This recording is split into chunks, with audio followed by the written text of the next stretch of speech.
Bam, we're live. Yeah, always do that on purpose. Yeah. It's Travis. It's Travis Mayer or Travis Meyer? Mayor. Mayer. But not like the mayor that runs your town into the ground. The mayor that's like Oscar Meyer Wiener. No, like Travis fucking Mayer. Mayer. Why does he spell it wrong?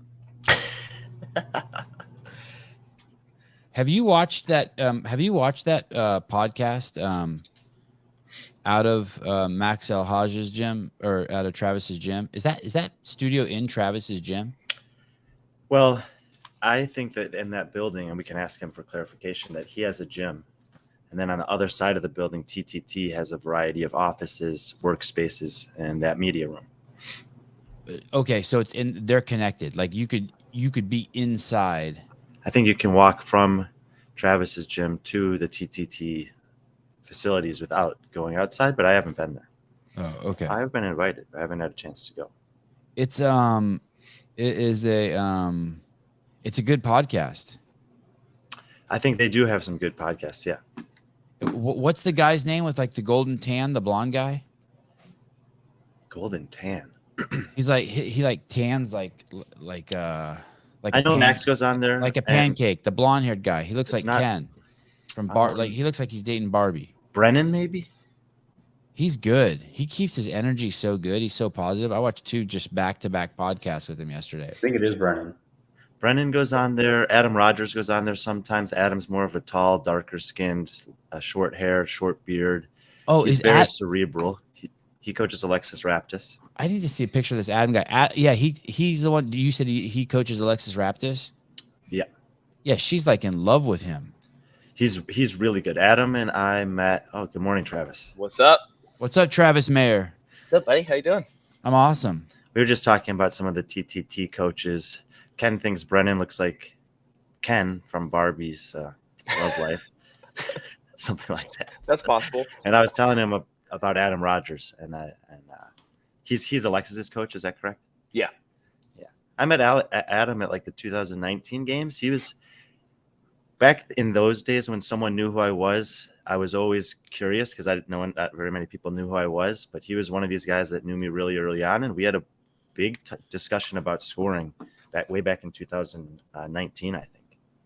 Yeah, he's a very interesting man, very stoic man of many few words. Alexis is in love with him. Yeah, I mean it works. You know? Yeah, it's crazy. It's crazy. Hey, what's the worst name for a podcast? What's the 2 worst names for podcast? Animus Corpus or the Sevan Podcast? That's like if you want people like just to never say the names of your podcast. I'm gonna say Sevan Podcast. Yeah, it's crazy. You're just naming it after yourself. Like you gotta come on, be a little more creative. You should just CEO like your shirt. Yeah, that would be easy. Way easier. I'm like, I'm surprised you're up this early. And oh brother. Someone wrote Brian sent me a text. He goes, "You must really like our guest to get up this early." That's right. Usually I get up an hour before my podcast. Today I only got up 45 minutes. But you know what's crazy is I still deuced. I still dropped a deuce. Still before you start. That's good. Yeah. Like I that was like my biggest concern. I was like, what if? Because I don't want to be in here without dropping a deuce. It's like working out for me. Yeah, you just got to make sure you empty the tank before you start. It's I don't like competitions. You got to make sure it's all emptied out, ready to go. That is important, right? Oh man, I think it's very important. You always get the nervous peas, and then if you ever feel like you got to poop before you got to go, it's a rough feeling going to the starting line. If your deucing is off on competition day, that's a head trip. That's noise in the brain, right? Not only do you have the deuce with you, but it's just noise in the brain. I could see that. Yeah. I always felt I'm asking you to agree with me, not to say you can see what I'm saying. I always felt that way about long distance running. It's like I was either going to be limited by one of 3 things: leg fatigue, aerobic fatigue, or something wrong with my stomach. The first 2 I could train for, but the third one, if it happened, I just had to deal with it somehow. You got the bubble guts going on. You ever you ever like smoke a cigarette before an event, Travis, just to make sure you do? So no, I don't.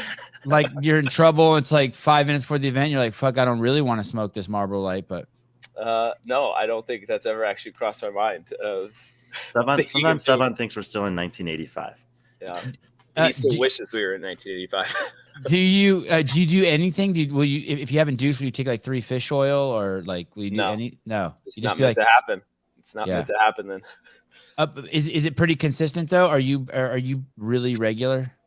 I would say yes. Yeah. I love how this conversation has already started. Hey, it's the I would ask you about your menses. I just don't think you have any. It's the same thing with that. It's like these are things that have to be addressed if you're going to compete at the highest level. You can't be carrying a fucking 12-inch log with you.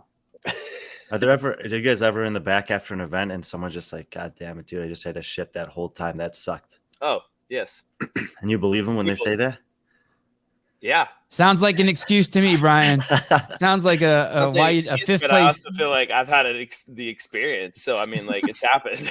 Yeah, that's one of those where you're like, maybe it's true, maybe it's not. But if it is, I mean, if you're using it as like why you didn't perform, that's different.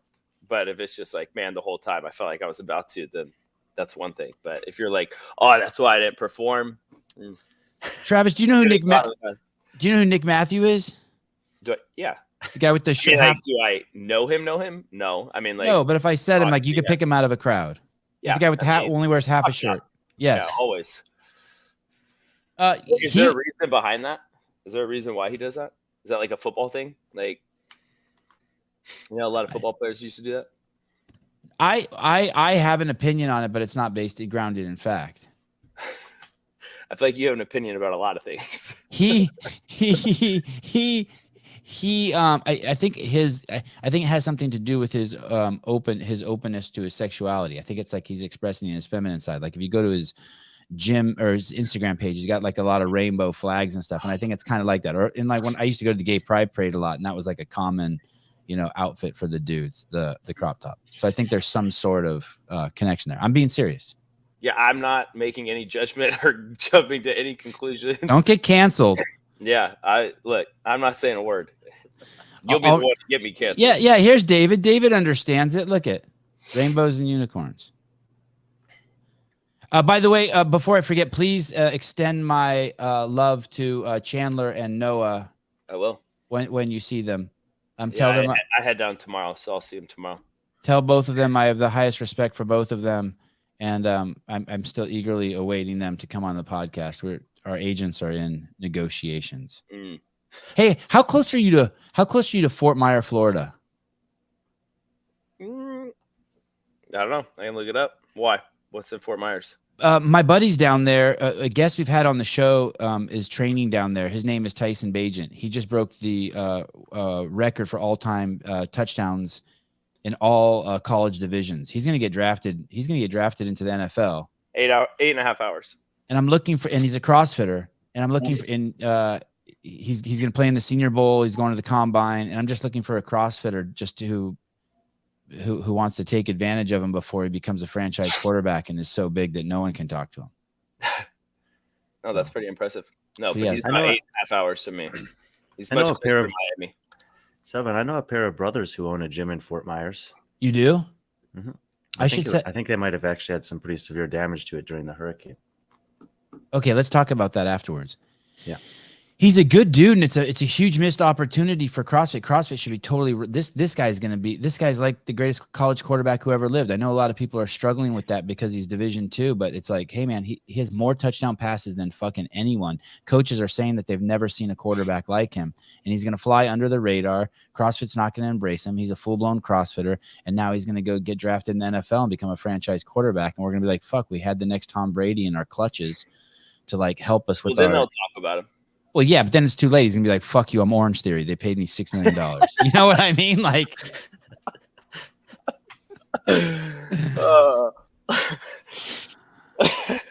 so, I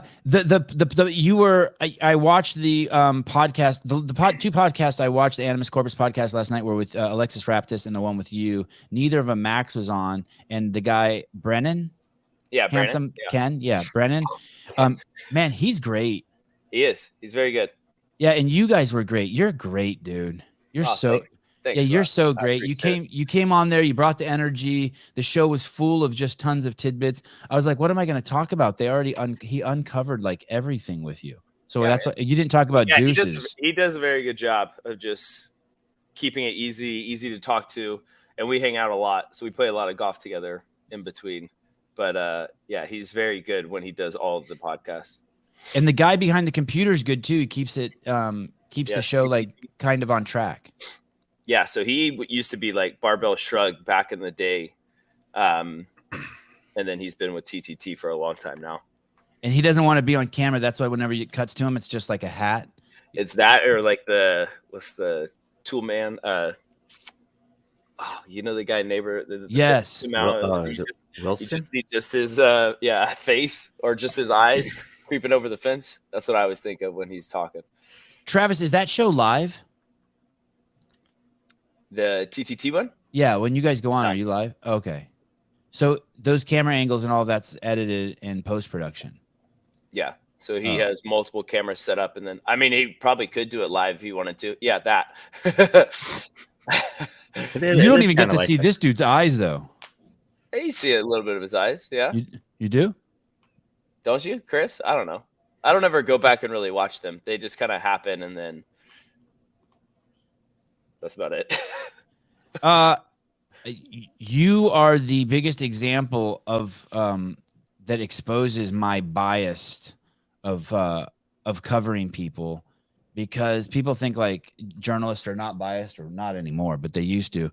But the reason why we built a relationship is just because you were nice to me. Yeah, back in, what was that, 2014? Yeah, you were just nice, and I was like, okay, fuck, this is easy. This guy's making my job easy. Yeah, we put clown noses on. We had a good time. Yeah. Everybody still talks about that. I'll still get people that will come back and just randomly, like even at the games this year, they'll talk about that. They'll be like, I used to love the behind the scenes, the clown nose, all these things that people still talk about it, which I think is kind of interesting that that's what I'm still known for. Was good. It was the greatest bit. It was a great piece then. Of all the behind the scenes, that was the greatest bit with Brooke Wells and all that shit. That shit was so funny. She was so great. She served up some great ones. She went along with it. 5 followers since then, but we've been doing pretty well since. And it was actually probably per Sevan that you and I first met, Travis, because I think we met in the airport. We have lunch together that one time. Yeah. And Sevan was responsible for my trip that year. Or through God, CrossFit. Such a good man. I'm a good dude. Look, this guy thinks you're a good dude. Oh, thank you. Thank you. The other day we had Rich on, and I think it was Susan goes, Rich, you're a good dude. And he goes, well, formally a good dude. I love this. What year did you start CrossFit, Travis? The end of 2010. So beginning of 2011. And that was the year Alexis was born. And what was your first year to the games? 13. Crazy. I maybe Brian remembers, but there are some crazy stats now. Even last year, I think at the games, there were only you and one other guy from your class of 2013. I think just him. No, it was just me. It was just you. I was the lone survivor out there. Just me. There's a few from 2014. Handshake and Ben Smith were the only other two that had like a shot at that point to be from 2013. But Noah was 14, and a lot of the other people from EKG was 14. Cole Sager was 14. Yeah. And all those stats are garbage. They don't even have the year 13 up there. They can't even fix it. Come on, CrossFit. Oh, you need to roll on this podcast. You already fit in perfectly. Man, it's been what, 10 years now? They still can't fix it. Go down a little bit more, Caleb. Let's just verify Travis isn't making that up. What's below? God, oh, yeah. Oh, nothing. Because I used a different email. This is still that's what it is. Yeah, there's if you change your email address, then man, you can do so many things. And you can loop videos. You can do so many different things. But you're telling me you can't go in here and edit 2013 and put my placement. Which was pretty good for a rookie season. It was. What did he take? 18th. Wow. And that was in Carson? Yeah. Hey, and you were saying last year's the fittest you ever. Maybe we need music playing. This show seems too quiet. What's wrong with me this morning? I feel like it's too quiet. Do you usually quiet. play music? No, we don't. But maybe it's just it's so early and I'm not myself yet. This is sleeping someone. And you said last year you were the fittest you ever were. Yeah. The best body, worst mindset last year of all the games. You know what's funny is I actually thought it was the opposite of that, and then pretty much just downward spiral after like the first couple events, and then just couldn't kind of snap out of it. If I'm being honest, that's kind of what happened. But going into it, there wasn't a doubt that I wouldn't finish in the top. Even just training felt great. Numbers I was hitting, workouts that we were doing and testing with Noah and everybody else. So it was like I kind of knew where I was standing. And then just like one thing led to another, ripped my hand to shreds on the first event, then on the pegboard, ripped it again. So it was just kind of like domino effect of I didn't rip pretty much all season. And then I got there on the bike event and then that happened. And then on the pegboard, it just destroyed my whole hand and just kind of kept a bunch of little things adding up. And I mean, that's on me. And there was one thing that like Brian was right about. There's not very many things that I'll ever say he's right about. And his predictions are always garbage. But one of them was like, I forget, I don't know if it was him or somebody, but it was like everybody's placement something and then like what they're limited by. And it was just like Travis Mayer execution. But I was like, all right, well, touche. I don't know if that was you or if that was somebody else, but it would be like someone was limited by like wall ball capacity or rowing or something else. And it gets down to my name and it just says execution. I was like, oh, well, hey. Hey, that was the prediction ahead of time or after? Oh, that was before. I saw it. And I was like, oh, these people. I mean, is his head not straight? I think if Travis is the wise old owl, is Travis's head not straight? It kind of broke my heart to hear you talk about that in the Animus podcast. Yeah. I was like, what do you mean? You're just an old salty dog. You don't even have a mind. In my like, you know what I mean? In my perception of you. I mean, I think it's a little bit better than yours, but yes. Well, it's it was me and John Young who did those kind of in collaboration last year, and it's there's 80 individual athletes at the game. Bad voodoo out there. He just can't just put any positivity. He's just got to be negative about everybody. He's like, don't take it personal. He could have just said good things. Yeah. Why do the pundits always say that? Now, don't take this personal. Yeah. Well, ask him. The main objective of putting that out there is to give more people more opportunity to learn about more of the athletes. But in some cases, like Travis, it's really difficult. Like if you tell me, well, is he bad at gymnastics? I say, no, he's not bad at gymnastics. What about barbell cycling? No, he's not bad at that either. Machine work? No, he's not bad at that. So we were like struggling to pick out a specific thing that he's bad at. And so we try to think, well, if he's not bad at anything, why is he not doing, better than these 10th and 12th place finishes that he seems to be limited by? And then we went back and looked at some stuff and we're like, maybe it's just execution. We look at some of these workouts that we think he might be able to do this. And then he just drops down a little bit and those points add up over the course of a week in a competition. And it'll be more, dramatic in a semifinal where there's less events. And at the games, that consistency ends up elevating him relative to, some of the other guys. That was a nice way to put it. Don't worry, I'm not letting him off the hook with that. We're gonna come back to that. We're gonna get in a specific example. Jim Broski, $4.99. Appreciate the content, fellas. These shows are all I listen to during my daily hero wads. Helps a ton. Jim is now up over 40,000, I think, Instagram followers. He did Murph every day for a year, and when I mean Murph, I don't mean like the sissy Murph that we do. He did all sorts of crazy variations to it while doing the daily wad on .com, and now he's doing a hero wad every day, and he's nuts. But go over and check out his Instagram account. He's like part Brad Pitt, part Thor. He is a piece of work, this guy. Hey, when you say execution, who are you referring to now? Are you talking to Brian or myself? Let me ask the question first, and then I'll tell you. Brian, when you're referring to execution, you mean like just even not coming in with his head straight, or are you talking about like getting off the bike too slowly, or are you? The last conversation John and I had before we filled in that column was maybe it's just execution. I think John might have said that, and I said, yeah. And if we put that there and Travis sees it, it's really gonna fuck him up. Cliche. We'll. You gotta bail me out here at some point, Caleb. Please pull up the sink and squat preview for Wodapolooza. What is when you say hand tear? Like if you hold your hand up, what was torn? Show me what was torn. So more or less, there was like a little blood blister that popped here. Uh-huh. Then on the pegboard, it was here, here, here, here. Oh wow! Like actual. I And mean, there's it blood. was just like, yeah, it was just blood everywhere on the pegboard. I came down, medical looked at me and they're like, what just happened? I was like, well, I don't know, but I need some tape and I need to fix this thing because there was just blood all over the mat, all over the floor from where I was walking at that point. But it was like I came down off the pegboard, looked at my hand. I was like, well, this is going to be fun. Hamburger meat. Yeah. Dude, and it's one of those weird things. Like part of CrossFit when you start early is like people tear their hands, and then over time you learn how to prevent your hands from tearing. Yeah. But when you're competing at the highest level and you haven't had a hand tear like that in a long time, now what you're short on is experience of what to do when that does happen. Yeah. Well, I wouldn't say that because I mean I still took care of it, handled it, finished it out. It was just one of those things that's pretty annoying. Like anytime you grab the barbell was uncomfortable again.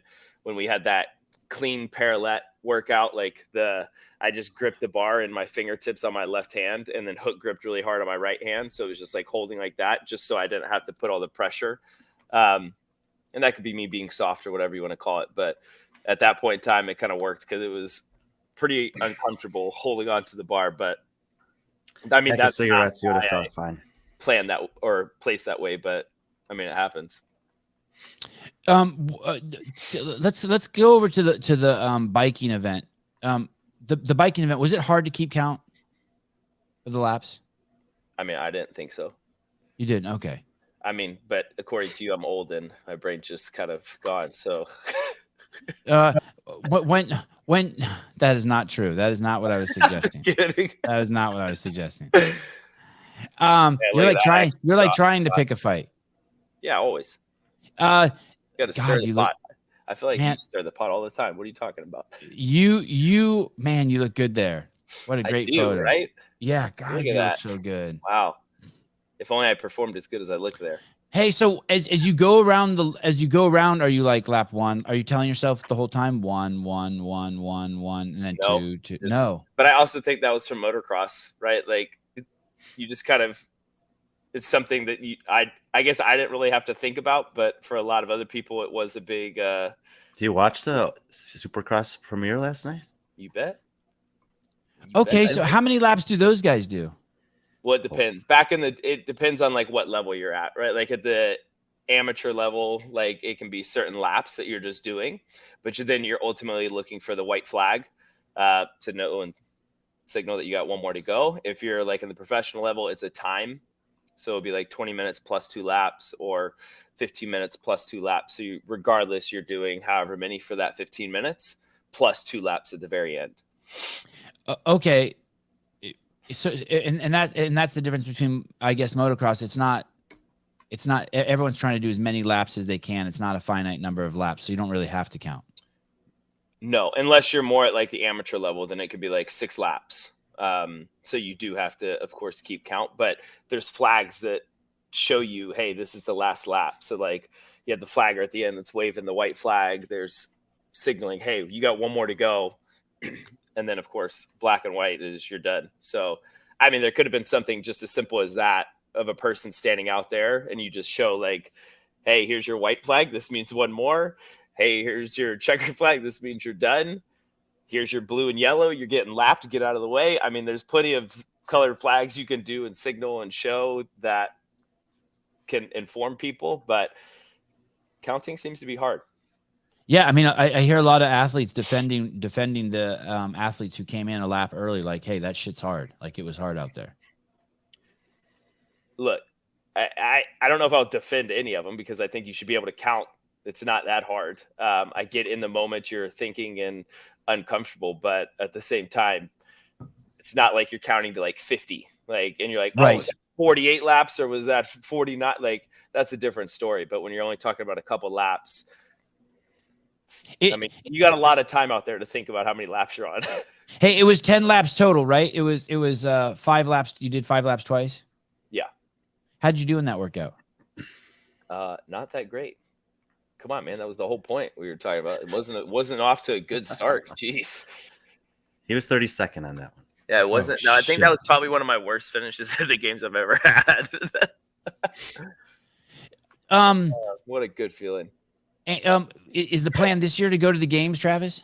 Are you in the I'm not masters or anything. Get out of here. Yeah. how old are you? 32. 32. So you're on another run again. Yeah. And have you had a conversation with your wife about retiring? Yeah. You have? Mhm. Every year? Is it like a common conversation? When did that start? No, I'd say probably more so this year, just in the discussion of just like how much longer do you want to do? And I think it'll come down to when I feel like I take away from my family and not able to spend time with them now that my kids are getting older, getting into sports, doing those things. I want to be there and support them. So, I mean, but I'm not going to say it's going to be this year or then be like, oh, it'll be next year. I don't think putting that out there and making it the final one, because if I have a great year and I'm like, well, maybe we'll do one more, then I think you make that push. I think it's the whole kind of like Tom Brady situation, like, okay, well, I'll stop and this is it. And then, nah, I'm not done. And then you go back again, like I'd rather not make a big point of it. If I get to the point when it's time, then I'll step back and I'll know when that time's right for myself. So that's probably the more important part than making some big announcement about it. And she's crazy supportive, right? I heard you tell the story about going to Madrid, and she sounds like she's crazy supportive. Yeah. So any sort of competition stuff, I usually feel worse than I feel like she does. Because even for like Wodapolooza, I'm going down tomorrow, and I'm like, are you okay with like me going down tomorrow? Because like we don't go till Saturday essentially and compete. But Tuesday we have some stuff happening down there. But then Wednesday, Thursday, Friday, myself, Noah, and Chandler will all get some actual team training in, which will actually be fun to get together with. So yeah, no, extremely supportive, pushes me, challenges me a lot. How old are the boys? The oldest is 7, then 5, then 3, and then the girl is about to be 2 next month. I don't think people who don't have kids have any idea how crazy it is in your house. I don't think anybody has an understanding of that unless you have 4 kids. But 3 boys, I have 3 boys, and it is straight chaos. Yeah. So then you add a little girl to that. Yeah. And then she likes to level it up too, because then she wants to run and hit and sees them fight and wrestle. So then she wants to do it. So it's interesting. And then screams, but it's just a higher pitch. Yeah, the wrestling's out of control, right? Yeah, the little one with his boots on, the one in the middle, yeah. He's the little one he goes for it. He takes them all down. Oh yeah, the wrestling is just, my kids are in full blown wrestling mode, and my wife showed them Karate Kid last night. Oh, like the original.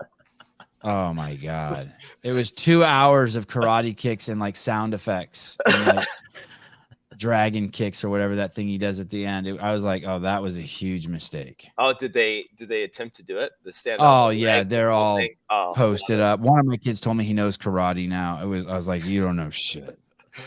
Yeah, but I feel like you have them in jiu-jitsu and stuff, so I feel like they're comfortable enough with rolling around and kind of sparring-ish, yeah? Yeah, they're very comfortable, but it's exactly like you said. There's so much screaming and yelling and sound effects and running through the house. The fight doesn't stay in one room. It's just pillows flying downstairs. Then you hear doo, doo, doo, doo, doo, doo, and I was like, well, that's someone down the stairs. Hey, have you been to the emergency room yet? Surprisingly, no. Knock on wood. A good job. Awesome. Yeah, that's cool. Not the emergency room, but our oldest one, when he was in daycare at one point, I mean, at this point, he had to be, 4. He put a popcorn kernel in his ear. So we had to go get that, taken out. And I was like, what were you doing? He's like, I don't know. I just wanted to see if it could go in there. And I was like, well, it can, but now it doesn't come out. So, the school calls us. They're like, so your son's fine, but you're going to need to come get it. I was like, what? And then you get there and look at it. You're like, huh. I think the easiest thing, honestly, would have been to put a vacuum and just suck it out. Oh. When we went to the urgent care, they actually pushed it further. So we had to go to children's, and then they had to have someone else actually do it. But I was like, you people. I was like, just put a vacuum to his ear and suck the thing out. It would have worked. Hey, how did they eventually get it out? A doctor just used some... Yeah, this little tool that had a hook on it and super small, got it around the top of his ear and kind of just finagled it all the way out. And they were like, here you go? Yeah. Put the here's the Yep, kernel. on a napkin. Just here you go. Or a little paper towel thing. Here it is. Hey, that really is the answer for all boys until they're like 18. Why'd you do that? Oh yeah. I don't know. Yeah. I, There's a lot of those. There's a lot of those. Why don't did know. you push him down? I don't know. Why'd you slam him on the ground? I don't know. Travis, did you consider going? So you have Wodapolooza coming up this week. Tell me about how the team formed. Was it a no-brainer? Just do as last year? Yeah, I mean, we since they've kind of allowed the team of 3, we've always all gotten along together and known each other for a pretty long time. So it's been very easy. So even last year, we just had a lot of fun doing the whole team aspect. That once they announced it again, it was kind of a guarantee. Hey, this is the same team. We'll do that again. I was supposed to go to Australia with them, and then I took some time off after Madrid this year just to kind of like hang out, and wasn't ready to then go directly to Australia, because then when we got back, I went to Costa Rica. Then after that, then Wodapolooza. So it was like I just didn't want to be gone for another like 10 to 12 days. But I also think Australia is a very big trip to get to. So it's not like it's a couple hour flight to get there. No, and that's one that can cost you on the back end too. Like you could come back and think, okay, I'm back, I'm ready to help, and just feel bad for like a week and just feel even worse about what your wife has to do for you. Yeah. So for me, it was more of just like, I would love to. And they were understanding, like, no, we get it. I was like, look, I'd much rather be going there, but I'm just not ready to jump full swing into training right now. And they were both off of Rogue, so we're both feeling extremely fit at that point in time. That I definitely was not. So I was definitely relaxing, enjoying myself while they were training hard. And were you watching them over there? Oh yeah.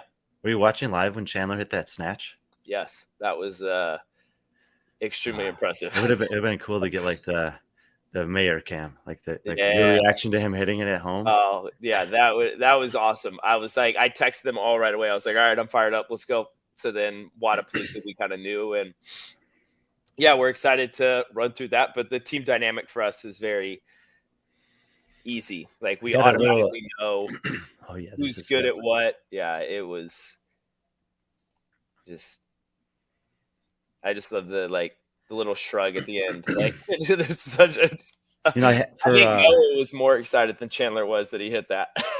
Which is so cool. Like all of the guys are like. Yeah, you know, everyone is elated about it. And I haven't been to Australia for a CrossFit competition, but I heard the crowds there are insane. Yeah. Well, I was honestly surprised they let them go up again, because it was like they cleared the ladder. They thought it was kind of done. And then I don't know how it. I love that when a competition just says, you know what, screw it. Like people want to see amazing things. If these guys are still going, let's see who's got it. I love that the game. He didn't need to do that. No, so he finished the ladder. I think it was him and was it Ricky that finished? I think so. Were the only two that actually like finished it, and then I don't know how it came about that then they went up again. I don't know if Chandler said something or, hey, can we go up again? But they ended up loading it up one more time and did that, and then Chandler hit it. Did Ricky give it a try? Yeah, and didn't get it. No. Oh, good on Chandler. Did Chandler know he was going to get it? Was that a PR for him?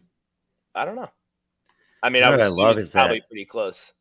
I mean, I maybe I'm mistaken, but I think he's not wearing knee sleeves. He's not wearing lifters. He's got no belt on. He just goes and rips it. You don't need it. He doesn't need it. Doesn't need it. What a teammate. What a teammate. That's what he is.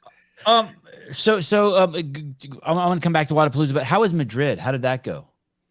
It was good. It was kind of a last minute decision of going. It was like finish the games, and then at that point in time, usually would be like the off season. And then Tier was like, hey, do you want to come out and hang out? And I was like, well, I've never been to Madrid. This could be cool. There's a guy I want to get tattooed by as well.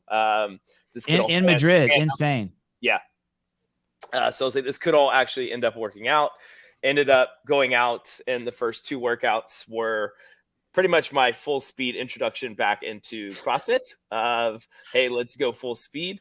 So it was like supposed to be a 1 mile run, ended up being much shorter, and then was super shocked to the system of my body. Was just like, okay, here we go. Second event, felt like I got warmed up.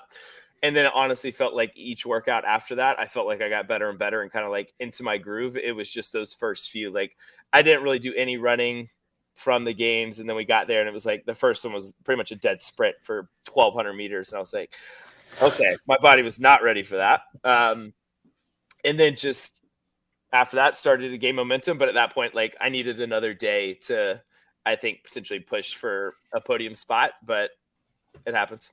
And I think it's more of just going there and not putting pressure on myself and expectation that I did at the games. And like on the first two events, I was already pissed off. I was upset about it. And then I was talking to my mental coach and she's like, look, you didn't train for this, like people have been peaking for this event and getting ready. You literally just came off the biggest kind of season and then haven't trained too much. She was like, what were your expectations going in? It was like, just to have fun and enjoy it. So she's like, so go do that. And then I started to just kind of find my rhythm and have some fun. And what place did you end up getting? 4th, 5th. I honestly don't remember. It wasn't a podium spot, so I don't remember. Hey, how did the team do last year at Wodapolooza? We won. You won. That's right. This baby. is the third. This will be the. I found this. Excuse me. Interesting. Damn. You're When right. I was doing some research. No, he's not. I'm not all right. This is the third time that Noah and Travis will have done Wodapolooza on a team together. That's right. But the first time they had Will Morad on their team, and they took second to 3 Canadians. And now there's 3 more Canadians coming for your crown. And there was 3 Canadians last year too. And the Canadians always do well in Wodapolooza. Yeah. It's kind of weird. And we'll find out how they do this year then. This might be the best team event in the history of the sport. Oh yeah, this is cool. Team competition. Have you guys talked about that? Have you and Noah and Chandler talked about it? No, this year's Wodapolooza. Are you guys like, holy shit, this is it? Like, I mean, this might be for the next 10 years the best team competition ever in terms of the caliber of competitors. Yeah, I mean, I think we even last year we all had such a great time, and I think immediately if the games had a team of 3, Noah would have gone probably would have tried to convince myself and Chandler yo, let's do a team for the games if we can get all 3 of us together. Because even the crowds, everything that happened and took place when we were in Miami last year was just, for the team side, was stacked. I think because a lot of people loved seeing all guys go, all girls go, and it's just full speed race the whole time. There was good races, good competition, which I think made it way more exciting for people to enjoy watching. And then I think that's also what made so many people this year man, they look like they had a good time. We want to do that. And definitely the teams now are more stacked and kind of, I guess, coming for us. But we're excited and ready for that. But the teams are definitely stacked this year, but I think it's going to be a lot of fun having all of us together doing that. Oh, will you have any family there? No. No parents, no siblings, no. You just go down there, just you, Noah, and Chandler. Mm-hmm. In this 2 weeks leading up to it, when Wodapalooza's releasing workouts one at a time, are you worried much about that? Are you looking for them, waiting for the next one?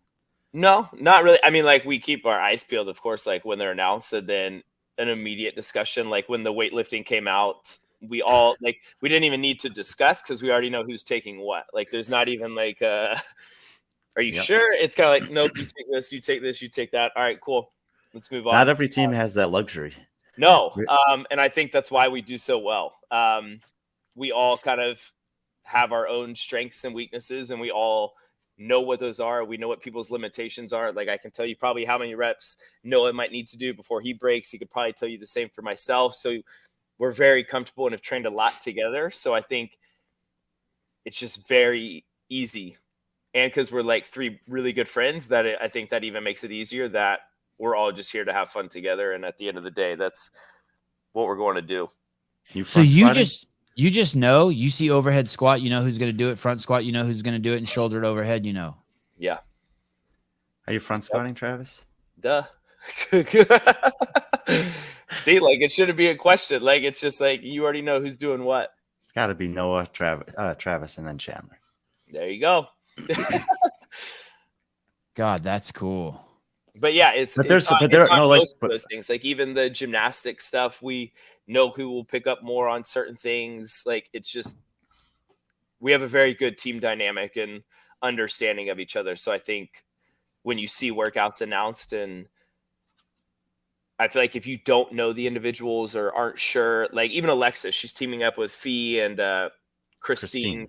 So I think like, right, their team dynamic of really knowing whose strengths and weaknesses are, like they need to really sit down, talk, figure out strategy, who's going to do what, who's going to pick up more here. Like, but then you're also like, okay, should I pick up more here? I don't know. How are they going to feel about this if I do more here? You know, like sometimes you feel like it needs to be almost even split or whatever it may be, where at the end of the day, look, we're just trying to go as fast as we can. We know who's going to pick up the slack where, who will make this happen. And we will all have those opportunities throughout the whole weekend.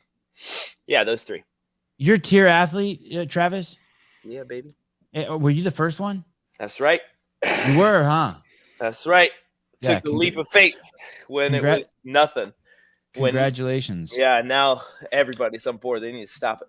Did you have a good feeling about it, or were you just looking for something new? No, so my deal at that point was up with Nike, and I've always kind of want to like have input and discussions and conversations about the product and clothing and things that can be adjusted and changed. And I had a talk with Matt, the CEO, and it just went really well. Just what they were wanting to do and open to do. And at that point in time, really, they didn't have training gear. It was just like their swim stuff and like had some shorts, but they weren't really like training shorts. And I knew shoes would be in the works, but when that was going to happen, I wasn't 100% sure. And then it just pretty much went full speed ahead after that. They have made a really big push on everything, and it's really cool to see even now what they're doing with all the athletes at Wodapolooza for giving people opportunities to buy shirts with your name on it for every athlete, not just the chosen few. Not just the Jews, just the chosen ones. No, and I mean things like that, right? Like, and even the Noble situation, like so people voted me from the community that they wanted my jersey. Awesome, fantastic. Well, they said you could buy them at the games. Well, my parents are at the games, and my mom's walking by the booth every single day, and they never have my jersey out. They have everybody else's but mine out. And they're like, oh, it's in the back. We'll get it out tomorrow. Oh, we'll get it in the back. We'll get it out tomorrow. They never actually put it out. But just stuff like that where you're like, because I'm not. Oh, God, I love that story. Now I know why I invited you on. But no, it's true. Like you're just saying, oh, it's in the back.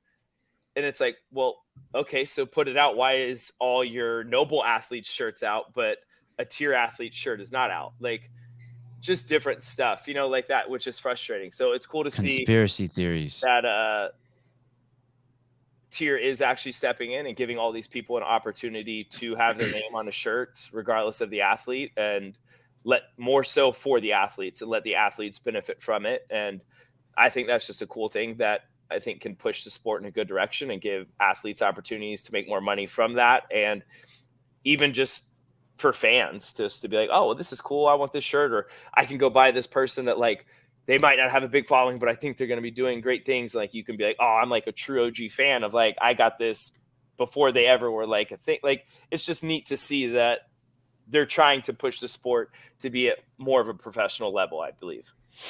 So your shirt never came out? Your shirt never came out? Not at the games. Like they finally sent them out.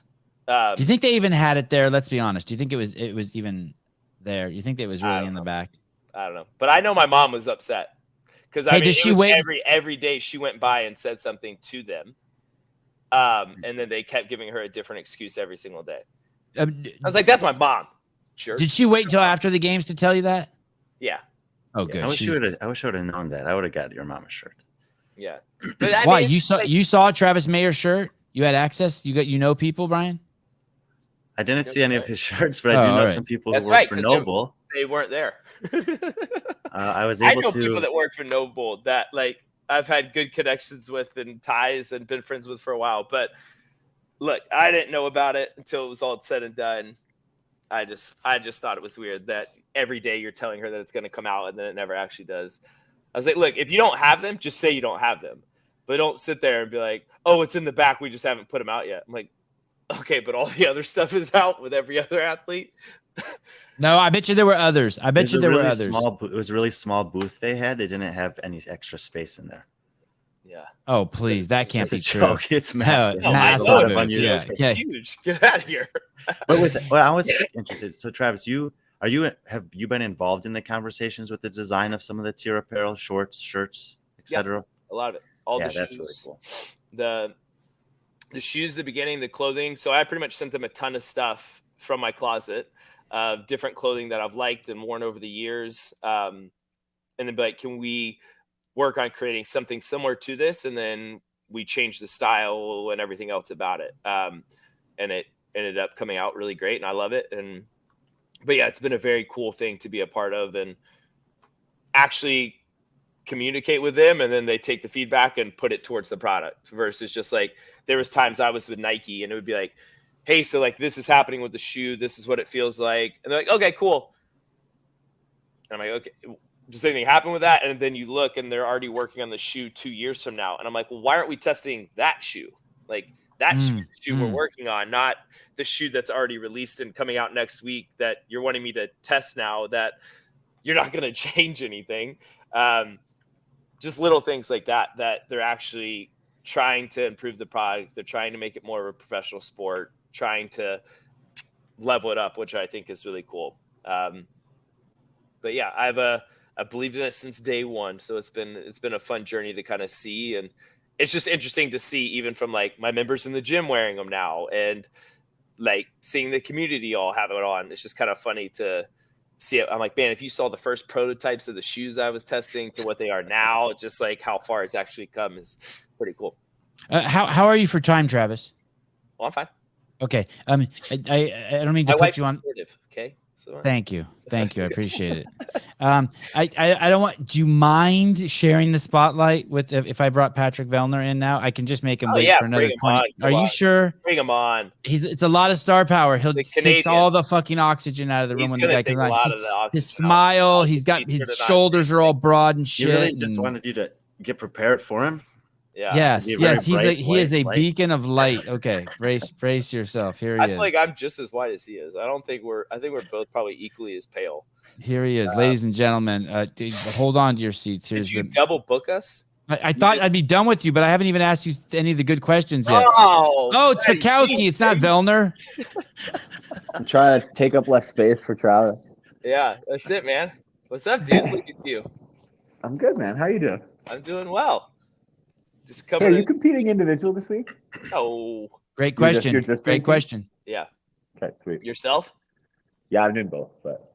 Oh, you're the man, Patrick. Look, I told you he's gonna just overshadow you right away. Hey, just right away. Overshadowing. We'll see how they do on Saturday, Sunday. There's already twice as much to talk about with Patrick. We already talked about it. So, because Brent and I are both doing individual, and Brent too.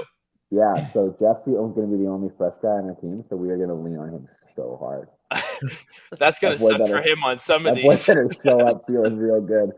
You guys aren't going to touch any of the barbell. It's just going to be Jeff on the barbell one. I'm not doing another squat for the whole team in competition. Patrick, we have a little bit of an audio issue with you. Like it's just a little muffled. These are new headphones, so I don't know. I don't know if that's the best I can do for you today. Oh, there you go. Okay, all right. I think you sound great. Don't let him talk to you like that. He's got his big rig on, so I think he just is used to a different standard of living.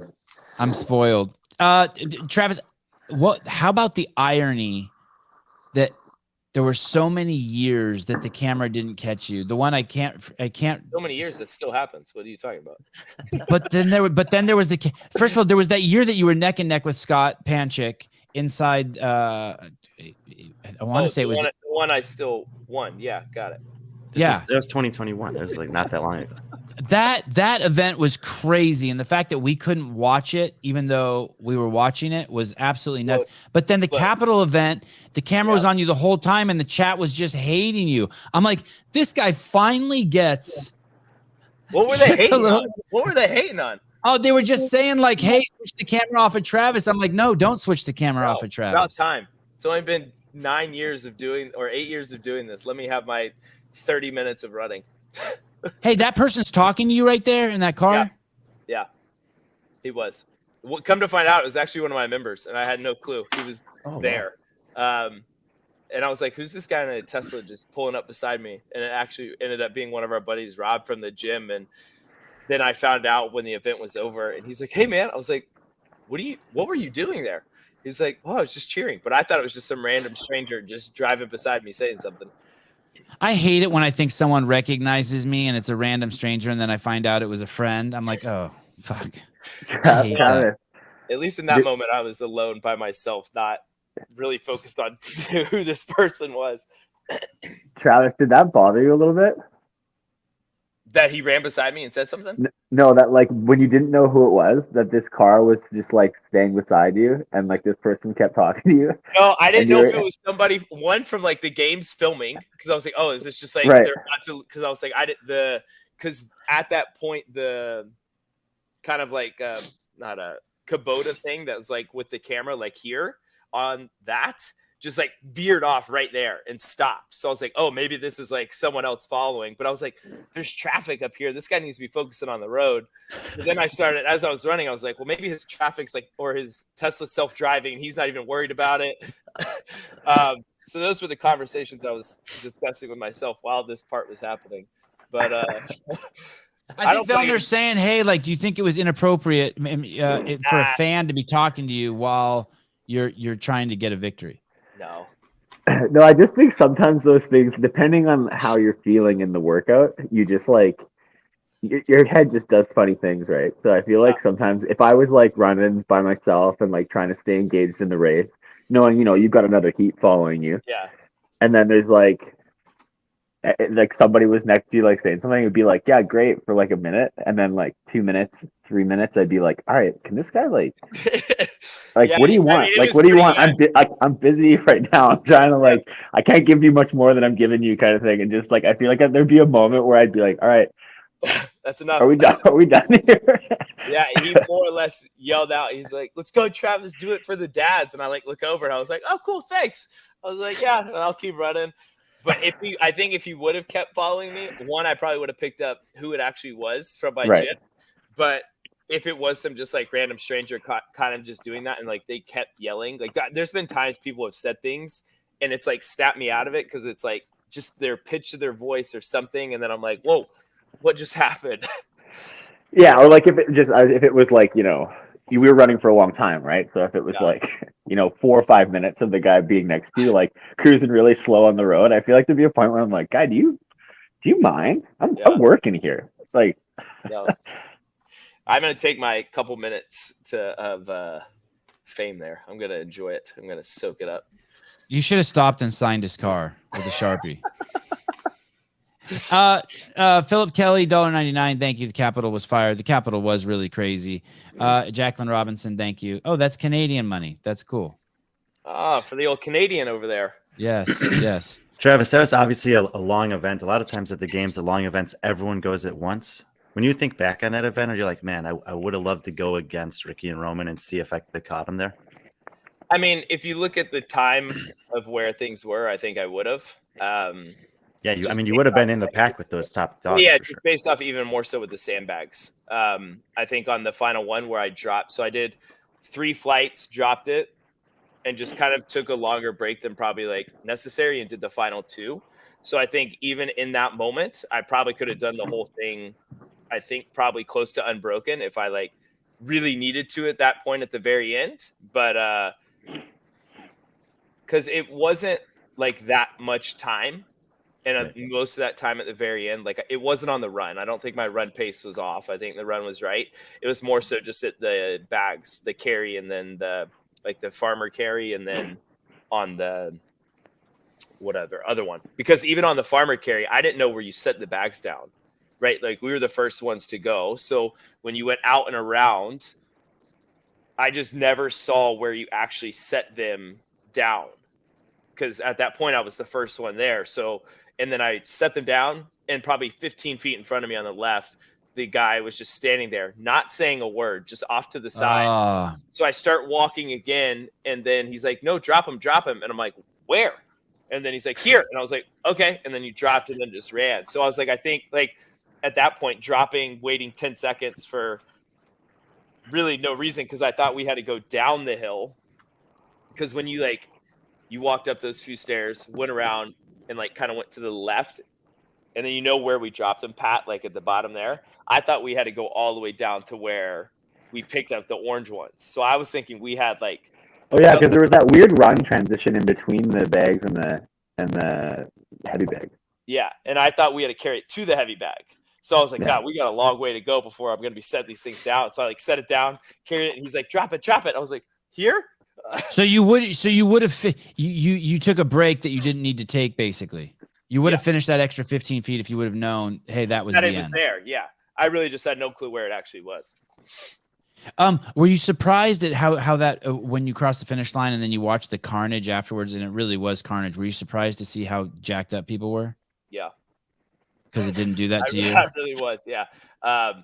I remember, I think Pat even said something about way to make that look easy, and then everybody else after did not look the same. It just. Oh, I remember we were watching Travis cruise along on the run on the screens before we started, and we're like, this looks like kind of fine. And then it wasn't very fine at all. I was on another planet when I finished. I was not okay at all. Not okay for the rest of the day and part of the next day. No shit. And it was crazy because there were guys like Travis and Sam Quant that made that orange bag look so easy, and then there was obviously extremes like Lazar Jukic. But I think there were a lot of guys like Pat. Like, it didn't necessarily look like the worst thing ever, but the lingering effect was just hard on a lot of those guys. I think that was one event where, like, I mean, people who were able to train in heat more consistently leading up to it made a big difference. And like, I think some of the guys that weren't, that was one that really hurt them, where we can go out and do a 10-minute effort in high heat and survive it without big effects. But then when you get more in the like 20 to 30-minute range, those things just start to, make a bigger difference. So guys that just were better acclimatized, I think smoked it. And that's where guys probably like Travis and Roman and Sam that were able to do a little more of that benefited a lot. Because that's what killed me. And I think you could even kind of see it, that like people that were out there was like a time cutoff that like anybody who got in under a certain time felt pretty good. Anybody who was out there a little longer than that was like not feeling good at all. And so it was interesting. It was funny to watch Travis set that trap for everybody though. Yeah, I feel like we do a lot of we go to the field like pretty much on a turf field, so it's already like hot. In like the middle of the day, we'll go and do the sessions leading up at around 12 to 2. So pretty much like at the peak of what it's going to be. And it's not like I feel like it's like Carson. Like Carson was like, I always felt like way hotter than what it was in Madison. But so we would do a lot of stuff there. And then, I mean, we messed with sandbags pretty often. So like once I got to the sandbag, I just felt like that was more of a comfortability thing than most. Like we have Husafel ones and large sandbags that go up to like 300. So like we had a lot of exposure beforehand. Yeah, like that. So we pretty much would go out. Oh, just the way I like to see you. Send that to OnlyFans right there. Patrick, in all seriousness, could this be the hardest 4 days of competition ever? Like, are you prepared that like, oh shit, like maybe you and Fikowski have got yourself into something that's harder than the CrossFit Games by doing individual and then going team? Because this could really creep up on you. I don't think it'll be that bad. Why are you laughing, Travis? No? I just how you're trying to stir it. Oh, come on, buddy. Come on. I'm a journalist. I'm a real journalist. I'm empathizing with the contestant.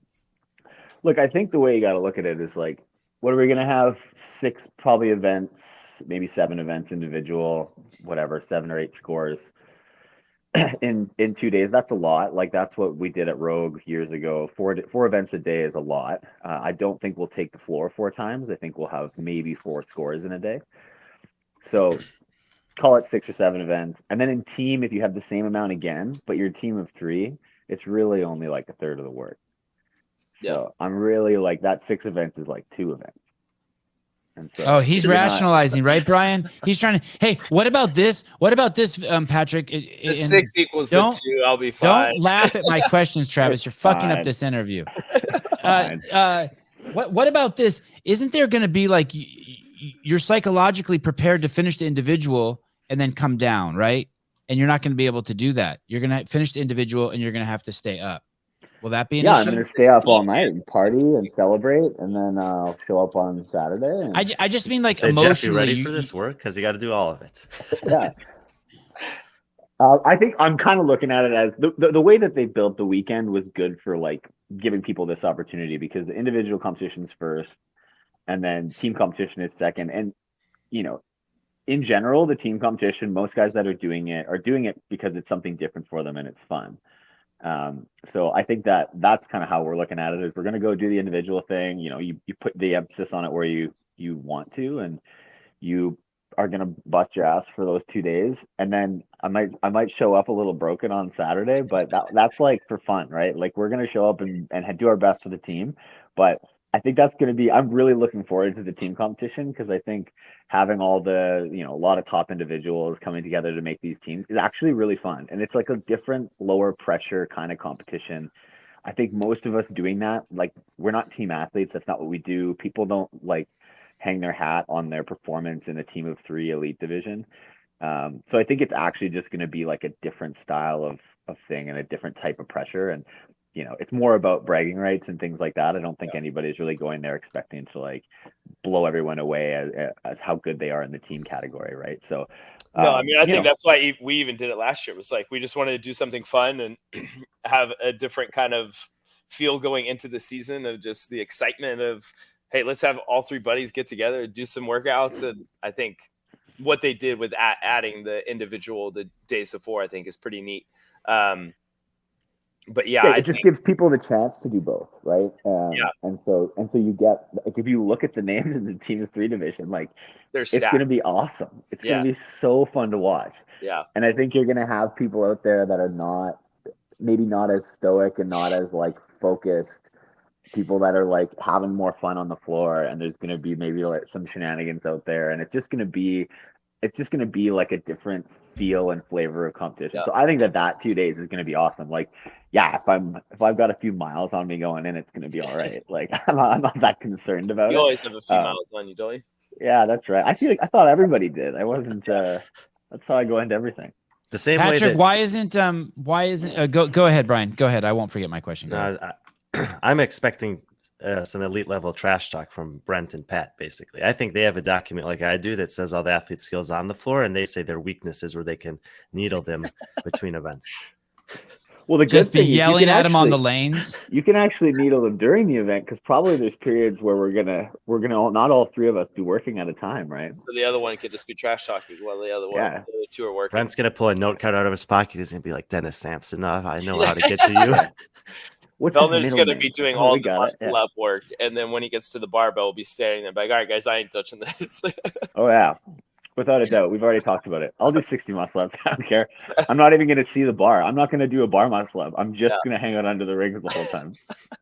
Hey, so you could be doing a pig flip next to Travis and look over at him and say something like, you're the shell of the man you used to be. My God. Like that could come out of your mouth. I mean, I don't know, though. I mean, it probably would, but if I was being honest, I think Travis is aging like a fine wine. Oh, he is. That's true. Thank you. Why isn't Travis doing individual? Why isn't he sacking it up like you and Fikowski and Alex? I didn't ask you. I didn't ask you. You can't ask other people for my answer. Yeah, we could hear someone else's response. Probably because he's smart. He's smarter than me. There you go. But I think the other thing that the 2 different competitions kind of running like the elites and the teams in series instead of in parallel kind of helps is if you only want to do one. Like, let's say I just wanted to do individual. Wodapolooza is a huge touch point for athletes in the year, and like there's a lot of sponsorship opportunity there. So like if you go, you compete 2 days, and then you hang out and like hang out at a booth and take care of some obligations that you have and we have to do throughout the year. It's just a really nice way to do it. And you're only tied up for a couple days. You can pour it on when you need to and then do other things. And it's just, I don't know. Or you can show up for just 2 days less. Like Travis got 6, 7 kids now. Yes. Whoever just commented something at 12. Okay, I didn't see that. Yeah, but maybe Travis has got to spend a couple extra days at home on that Thursday, Friday, and then just show up and clean house. On Yeah, I'm Saturday, actually Sunday. heading down tomorrow though. So, Okay, so never mind then. but Travis, it why is aren't you doing it? Partially for other obligations that have to take place prior.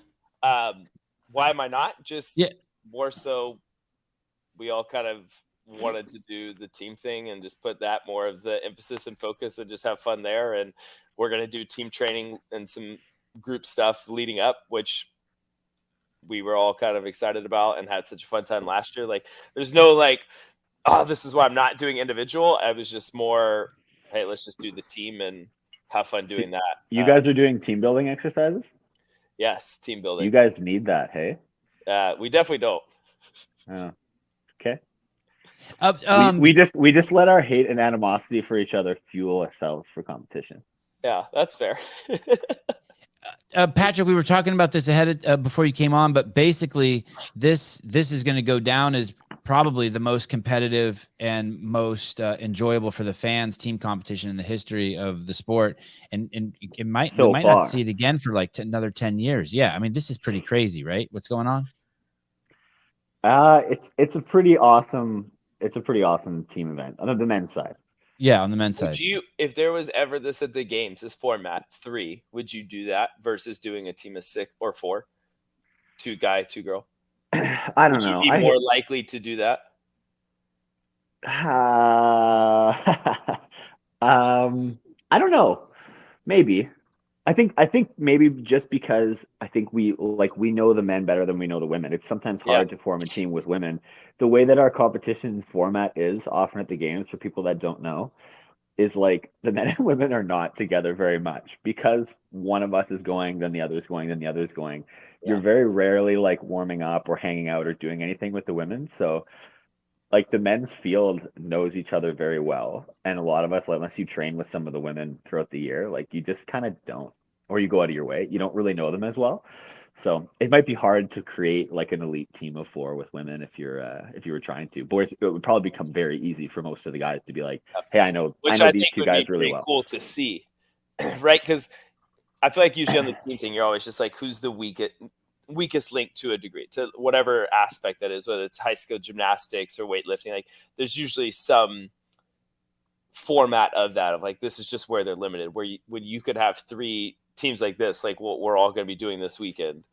It's like all of us are very good at pretty much 99% of the things, which I think is what makes it also really cool to watch, because like literally everybody's just sprinting everything the whole time.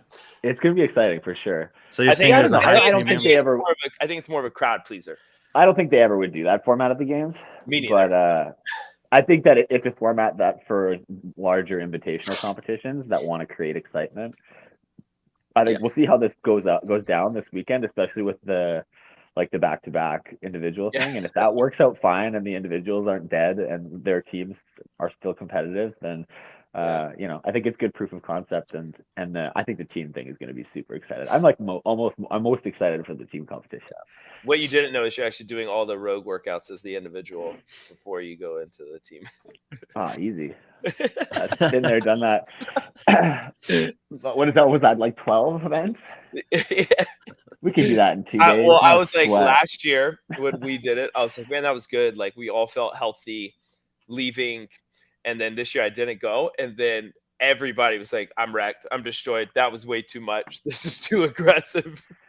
I felt like I got better like the first day of Rogue with the run and stuff. And then the first day in the stadium where we did like the workout with all the GHDs. We had a few, like the heavy back squat. There was a lot of workouts that put a lot of strain on your body.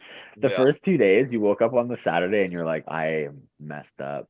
And then Saturday's events were all like 3 minutes or less. Yeah. So the volume then was fine. And then Sunday you felt like, maybe I can do this. But it was, they made us earn it this year. That was definitely, there was a lot of miles on the body on that weekend. So you didn't miss much. I did it.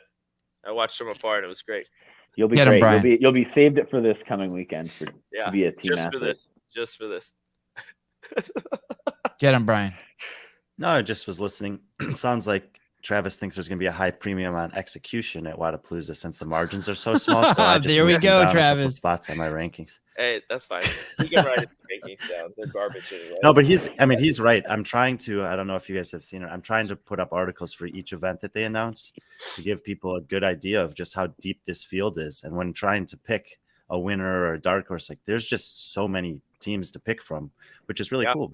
Because you don't get this very often. Yeah. And even Last even year, looking, I think it was like 3 teams that we were like, you'd go with, and like you could still kind of know who was gonna be where, but like on these, it's gonna be anybody's ball game. For the fans, it's weird just seeing you guys all together. I think it's cool. Yeah, It's in weird. one place Like, why to do you see- mean it's weird? Well, just It's the same of any other format. no, because we don't get an opportunity. We don't get. It's like the weird thing of having both of you guys on the show at the same time. Like there's a That's dynamic to it. Like, holy shit, there's Travis and Patrick, and it's kind of like there to see all of you guys on the floor at the same time. Like we'll never see Patrick and you with Rich Froning, for example. He's an individual athlete. So now we're going to see on the floor, and we're going to see all of you guys together, or we're going to see with these 3 great guys that seem unstoppable by themselves: Adler, Vellner, and Fikowski, all on one team. And then the same thing with you and Chandler and Noah. For us, there's kind of the excitement of wow, like when are you ever going to see all of these guys in one place? It's like seeing your favorite bands all on the same card. You know what I mean? Or it's even better than that. It's like having a singer, sing your favorite singer sing with your favorite band, and they come together. There really is that. I've never been interested in teams, and I'm so pumped for this. This is going to be cool. Are you going? No, I'll just sit here like this. We're not that pumped then. Oh, I'm pumped. You're Hey, not- dude, the best seat in the You're house not is that excited. the the best best seat in seat is the that- house where you can watch the live stream and not see the athletes winning across Yeah. the finish line. That's what you like. The Panchik brothers. Yeah, I mean, where you can go watch the live stream and never see Travis. Yeah, we're all used to You're it. just gonna We're be all- pulling your it's hair just out gonna the be- whole It's just weekend. going to be Noah and Chandler. They'll keep the camera on. It's- Oh, that's true. That's true. You're the right team for that. Yeah.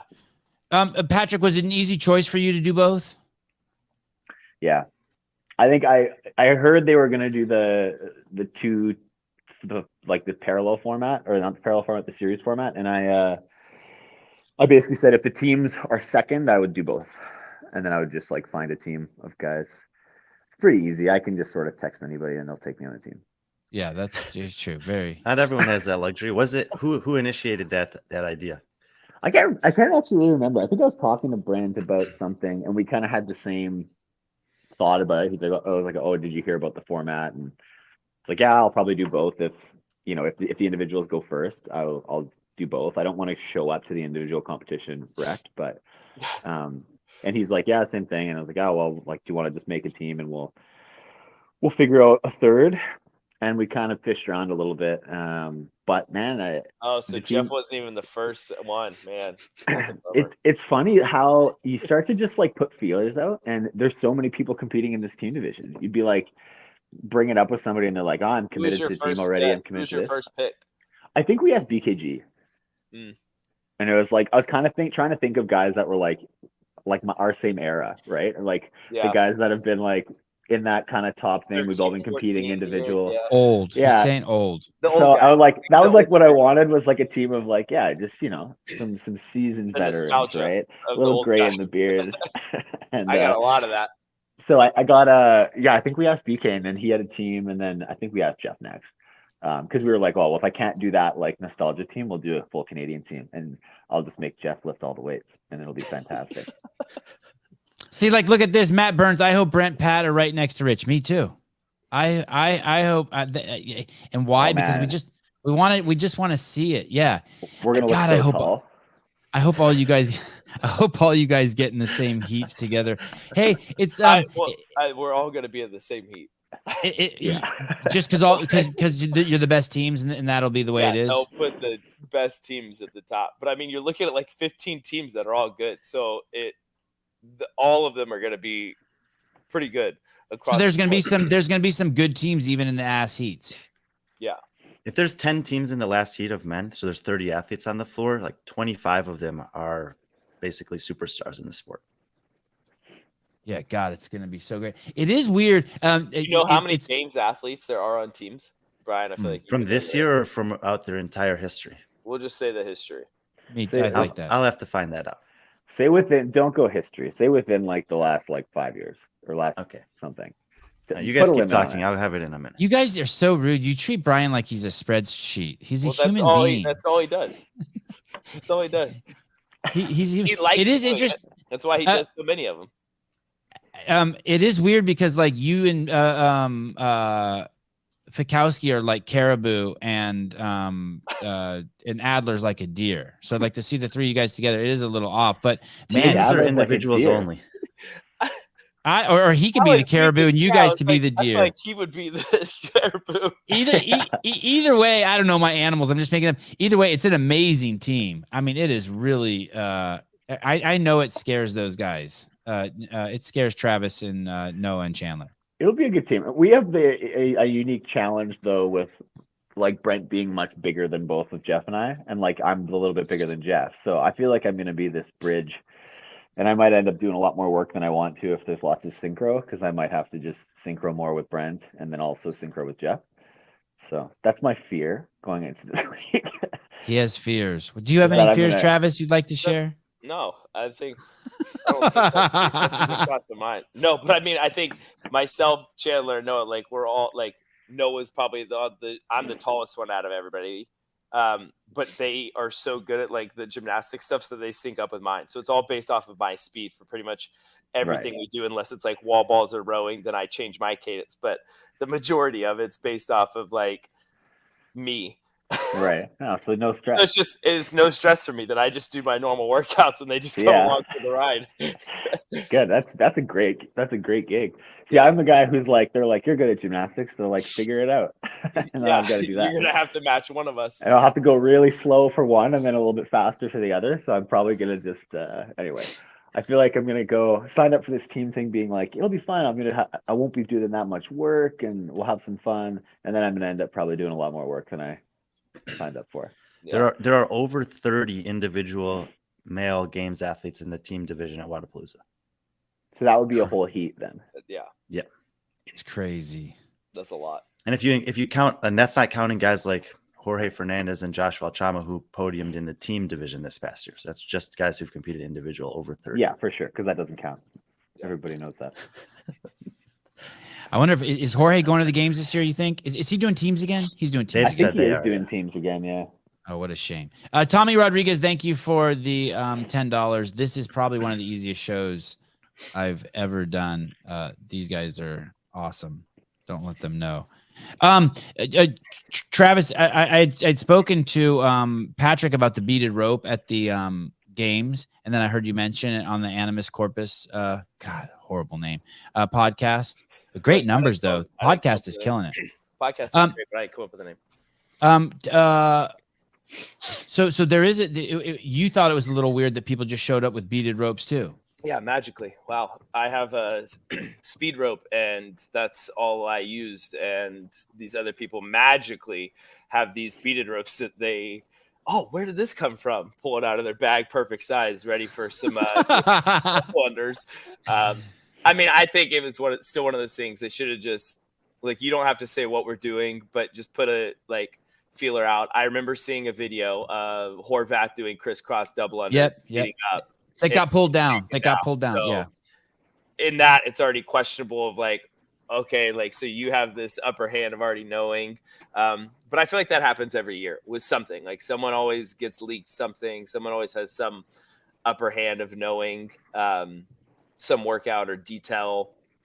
Like I remember this year, people knew the strongman event before it was announced. They were like, yeah, this is what's going to be. I'm like, how do you people know this thing? But it just happens. But I think in regards to that, they should have just given everybody a week ahead of time. At least we don't look like idiots when we get out there. Hey, live TBS, CBS filming. Well, these guys can't do a jump rope at all. I didn't see you in that last round, Travis. I didn't either. I don't remember you out there looking like an idiot. No, I would have much rather been there looking like an idiot. But I think it's still one of those things, though, right? I know what you're saying. Is just give the athletes a week, a clip, a 30-second clip, and then you don't even have to say anything else about it. But then everybody would have practiced, and at least which they have done in the up. past. Like remember the year we did the ring handstand push-ups? They like made a little video of it, a couple weeks ahead, so people could get up and give it a shot. Or the crit race, they said you could have to know how to clip into a bike. Some people still had a hard time figuring it out, but so at least they gave you 3 weeks. Yeah, not even like announcing the workout or saying anything else, but at least like the skill of it, because that's a completely different rope that I would ever use. Or like what Wodapolooza did with the parallel handstand hold. They give about 10 days notice. People can practice that so that they actually have a chance to. That they shouldn't have done though. You don't think so? But then it's also one attempt. That's what I. Yeah, of course, Pat doesn't want that.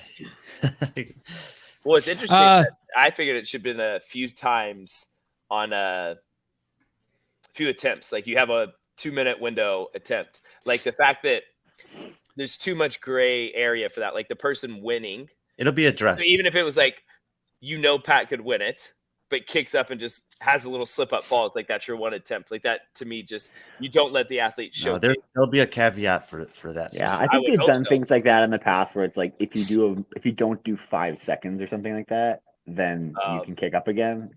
We'll see if they do it, but that's sometimes a good way to do it. Because if your kick up is just bad and you do a little fumble and then you're right down and then you kick back up and you do a minute, then.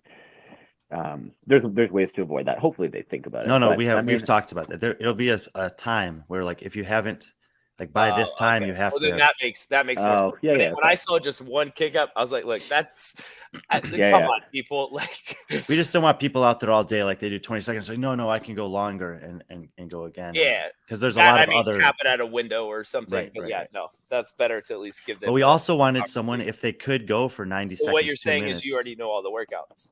Yeah. 2.5 minutes that we want them to have the opportunity to do that too. So we didn't want to cap them with 2 minutes. If there's 3 guys still going at 2 minutes, we still want to know who's the best guy. I am not as tall as Noah. I don't think. I think Noah's taller than me. Or we're close. How tall is Noah? Taller than you. Oh. So when you talk about it leaking, if they know it leaked, then I don't think the right thing is to try to cover it up. It's just then lean into it, right? So if you know that it's gotten out that people are going to do the ropes, then just tell everyone. Yeah, that like you look more suspicious deleting it and taking the whole post out than you did just keeping it up. She works closely with the jump rope company though, right? Isn't that kind of what? I think so.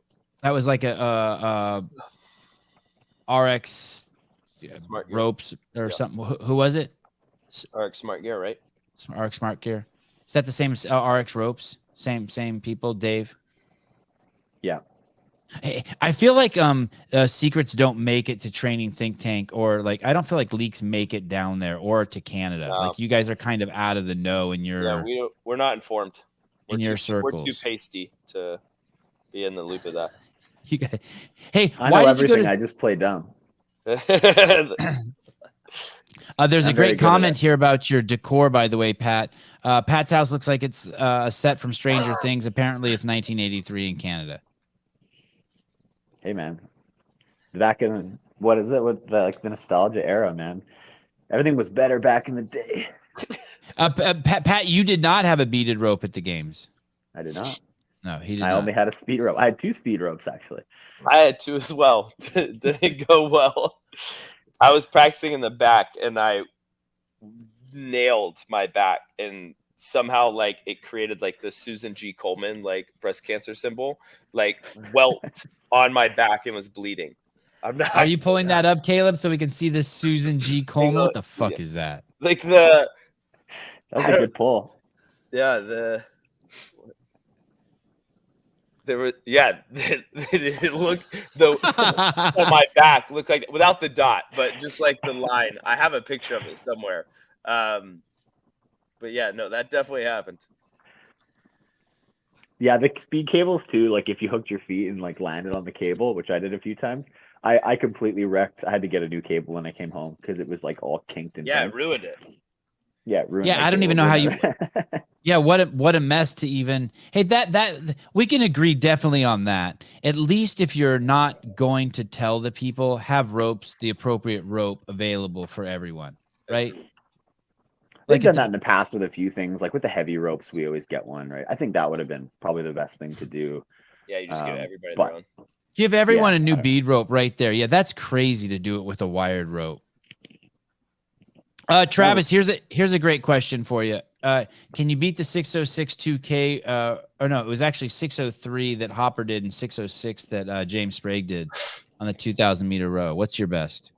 I haven't tested it in probably 10 years because it was at our old gym location and it was 621 back then. It's that bad that it's been 10 years since you've tested it. It's just horrific. I haven't had a need to. Or desire. Yeah, like the desire to do that on a 2K or the bike, I just haven't had a need. I mean, I think I could be pretty close to that. Yeah. Patrick, do you have do you know what your best 2K is? No, I have no idea. And do you remember the last time you tried it? Nope. Yeah, because that was posted. People like, oh, you think you could beat it? I was like, I honestly haven't tried this, and I don't know if I want to try this. I don't know. I've never really been into. There's a lot of the trends that pop around the community where it's like what? Maybe 6 months ago, everyone was doing Fran again, and it was like all this sub 2 minute Fran stuff. That was because of the qualifier for Wodapolooza. Okay, I don't know what spurs it sometimes, but I just I can't be bothered. I have other things I'm doing in training that are things that I need to get better at. And like Travis is saying, you think Travis needs to go spend another hour on the rower? Probably not. It's only going to be 6 minutes, and then it's going to be 50 minutes of pain. Yeah, So it's just there's more productive things that he could be doing, and it's if I'm, if I was doing a big thing where I was doing a rowing progression and building up to it, sure, whatever. Maybe I'll test it anyway just to see. But I don't know. I feel like most of my maxes or benchmarks are theoretical. I'll be like, hey, I want to I'm going to base my front squat on this number because that's what I think I should be able to hit on my best day. And then I'm basing all my percentages off that. And then when a front squat comes up in competition and it's a 1 RM, then maybe I hit my number that I've been basing it off. And I'm like, hey, cool, I was on track. But trying to test competition test things really regularly like that, especially out of context where it's just really random to what your training has been progressing towards, I feel like it's kind of useless. Well, and it's like he's saying, was he doing a whole 12-week progression to get to that point before he even hit that? Versus just, the dude went to his garage, busted out a 603 and did it. Regardless, very impressive on the row. I just don't. For sure. I just have a lot of other things, like what Pat's saying, to be spending my time doing. And I got a lot of kids at home that I don't need to be recovered. Yeah, those guys are 21 and 23 years old. Yeah. No kids running around. Hey, Yep, and that won't become a trend, by the way, just so you know. That will max 2K effort will not become a trend. No, that didn't pick up very much. I do think Hopper was onto something, though. He said if someone breaks 6 minutes, I think you'll see other guys start to do it. And he equated it to the 4 minute mile. It might not be the elite CrossFitters, but it might just be. People already have. Right. But Just not not very much in CrossFit. Is there a games athlete that's broken the 6 minutes that you guys know of? Okay. No. Not that's made it public. No. I mean, and I honestly, it's to be elite at CrossFit and to go sub 6 minutes on a 2K. To do the combination of that is very difficult and require a certain body type to begin with, and then also to want to try it. My guess is there's probably CrossFitters who can do it, but they're not games level CrossFitters. Yeah. Like the guy that won open workout 19.1, supposedly. The 6'7" Norwegian guy. Oh, yeah, there you go. Exactly like that guy. The biggest We had outlier ever, I remember training at a gym in Ottawa at Paul Tremblay's gym for years. There was a big guy there, huge dude, and he would, train CrossFit all the time. But he competed in indoor rowing championships and stuff like that. And it would be guys like that for sure that could just haul on it. Jonathan Adams, sub 6 should mean you're on an Olympic team. Hey, yesterday we were watching a Instagram video on the live call-in show of Cody Anderson front squatting 385 for 3. And Souza said, hey, I think that there's some equation there that Penlay came up with where if you can front squat, whatever you can front squat 3 times should be your max clean. Yeah. Is that true? Is that some just not true, but is it some conventional wisdom there? Yeah, I would say so. Yeah, I had never heard that. It's interesting. Patrick? I have heard that before. Yeah, I don't know. I mean, I'd say most. I think it just says something about your. Yeah, it says something about your confidence in your legs and that. Like if you can, it doesn't mean you can pull it from the ground and get under it. So, it just means that the squat probably won't be limiting your ability to We clean actually it. did. I think it's more so in regards of like, if you're able to catch it, receive it, you'll stand it up. Like if you're able to front squat it for 3, like if you front squat it for 1, you're probably not going to stand out of a bottom of a clean. But for 3 and triple, you probably could. We had this conversation at our gym last month. We did a 3-rep max front squat at the end of a strength cycle, and a lot of us were like, "That's supposedly what we're supposed to be able to clean," and none of us thought that we could. What did you try? Probably you don't believe. You don't believe in yourself. You need a 4 for your gym. It's 4 for your gym. It's 4, Brian. That's right. 4 reps. It's all about believing. That's why they say pull and pray. Pull that Rogue was Rogue was interesting for both of you. Travis knew that he was supposed to weigh the weights, but thought he was too good to weigh them. And Patrick flushed $200,000 down the toilet. In hindsight, are you glad you didn't go, Travis? No, I mean, I wish I had put the effort in to go and try. Would you have qualified with your scores? Yeah. It was, I figured it was Rogue plates. They were Rogue bumpers. And honestly, it was more of just like, it's my own fault. I skimmed over and didn't really like read the rules. I was just like, show the plate. Like usually you just show the plates and that's really it. Like we've never had to weigh the plate. So I didn't even like really cross my mind of doing that. I just showed them, carried on. But wasn't meant to happen, clearly. Yeah, it's just occurring to me now that I didn't get them to weigh my plates in that last event of the Invitational. And I think that mine were probably a little heavier than everyone else's. That's probably exactly what happened. Valid. Hey, it's so valid. I think I can contest. You think it's too late to contest? Recount. No. Count the votes in Florida. I'd go back. Pat, an experience like that, does that end up being a good experience, or does it haunt you at all? Is it like where do you put that in your memory competitions? Like they're not good experiences. I think you have to try to extract value, right? Like not everybody is in an opportunity to take a big swing. So, you do things to like Travis was not in an opportunity. He did not put himself in an opportunity. I didn't even get up to bat.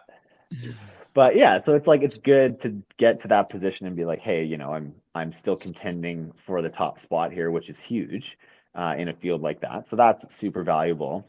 But yeah, of course, those things sting. And if you sit there and think about how bad it sucks forever, like it's still gonna suck. But you got to you have to move on and try to move on to the next thing, and maybe use it as motivation if you can. But I don't know. You have to have a bit of a short memory in any sport. So. It sucks. It sucks that you didn't win. It sucks whenever you don't win, but you have to try to, take something of value out of it. Yeah. And it's crazy, right? It's kind of bittersweet. You were so close, and so many people don't get so close. Hey, I was and if you weren't close, it wouldn't sting that bad. Right. Right. And like, that's the thing, but yeah, I mean, it's fine. I'll live. I'm all right. But, it is funny. And I have heard that, Travis, from a lot of people. Everybody's saying, hey, we thought you had it. We were hoping for you, but, that doesn't help. But then you let me down. But other than that, exactly. Let everybody down.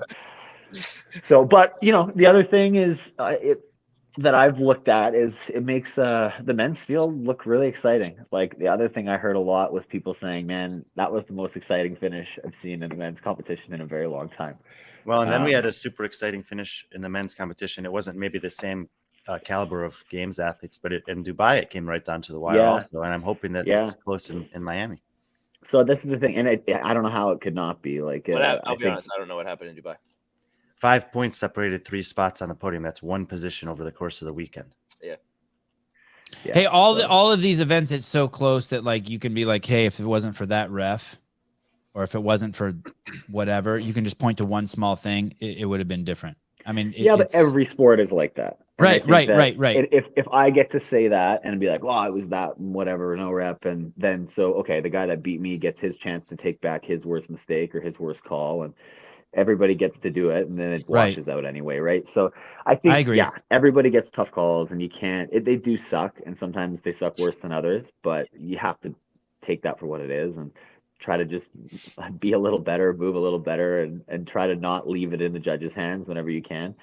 But yeah, it's just I think that the men's field right now, well, both fields now with Tia out for this year, both competition fields are in a really cool spot where it should be very exciting in every competition that we do. There's just so much parity, and it's very fun. I think the competition field is going to be in a really sweet spot for a couple of years at least. Pat, games this year? Another So I run? have a couple minutes, just so you know. So Thank you. Will I go to the games? Will you make a run at it? I'm trying to be humble. I'll make a run at Are it. you old and washed up, and are you going to try again, or are you throwing in the towel and retiring? I wouldn't go if I didn't think I could be competitive. I'll put it that way. Yeah. No, and are you healthy? No one's healthy. Right. We're all slowly on a procession to the grave. You have any crazy shit We're all like gonna be Travis where like each your other liver out. stopped working, or like you have erectile dysfunction? You got any weird shit like Travis got going? Travis Like- has liver stop function. I I missed this couldn't morning? even follow it, but he had to get like blood work or something. Like something was wrong with him for a second. It was liver and kidneys, but that was the beginning of last year. Oh. You got anything weird like that? You got anything heavy? What's up with that? You've been on the heavy poisons lately? Yeah. What are you I putting got in your into body? I got into the poisons. Yeah, okay. Yeah, it Got just into didn't go Grandpa's well. cough syrup there? Yeah. No, I mean nothing too crazy. Like I think just lingering little things from The wear all and tear. Yeah, we load our bodies a lot, right? And like we were alluded to earlier with all those young guys, like my body doesn't eat it quite the same way it did, 10 years ago. But it's fine. I'm getting used to putting a little more time and effort into keeping my body moving, so I'm doing all right. Feeling better actually in the last little bit than I had through the games and Rogue and stuff like that. So Pat, hopefully things are all right. You're 3 for 3 on your trips to Miami. 3-time defending champ coming down there. Yeah, I am. Yeah. You could have just walked into the sunset, got on a team, let that live in history. Instead, you're taking a chance going out there with some big dogs in the field, carrying any pressure on your shoulders. Yeah, of course. All the pressure's on my shoulders. But I don't know. I think that's kind of a cheesy way to go out, right? Like, whatever. I'm not that worried about legacy that it's like he won 3, but then he showed up and came 4th. So like, what a piece of shit. Have you seen my predictions already? I don't think anybody does that. No, Hey, I haven't. agree with you. It's like, come on. Like, I don't think whether or not I win again, it's going to change the way it's looked at, right? I'm going out when I'm going out.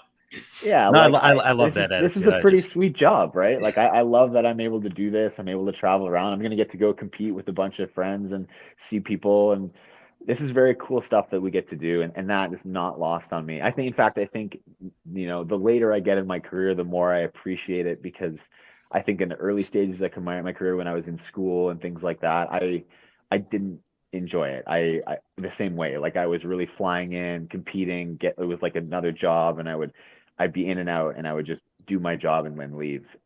So I'm enjoying that I get to go do this stuff. Sometimes bring my family along and really try to like take advantage of these opportunities while they exist. Because I'm not going to be around forever. I'm not going to be able to do it forever. So I think you have to be able to just be okay with that. Like any sport you play, anytime you compete, anytime you take the floor, there's a vulnerability to that you're always taking a risk, and you're always kind of really laying yourself bare and putting yourself out there of like, hey, this is the best I can be right now. And sometimes it's going to be good enough, and sometimes it's not going to be good enough, and that's just part of being an adult. Like sometimes you just like, it's going to be what it is, and you have to do your absolute best and let everything fall where it will.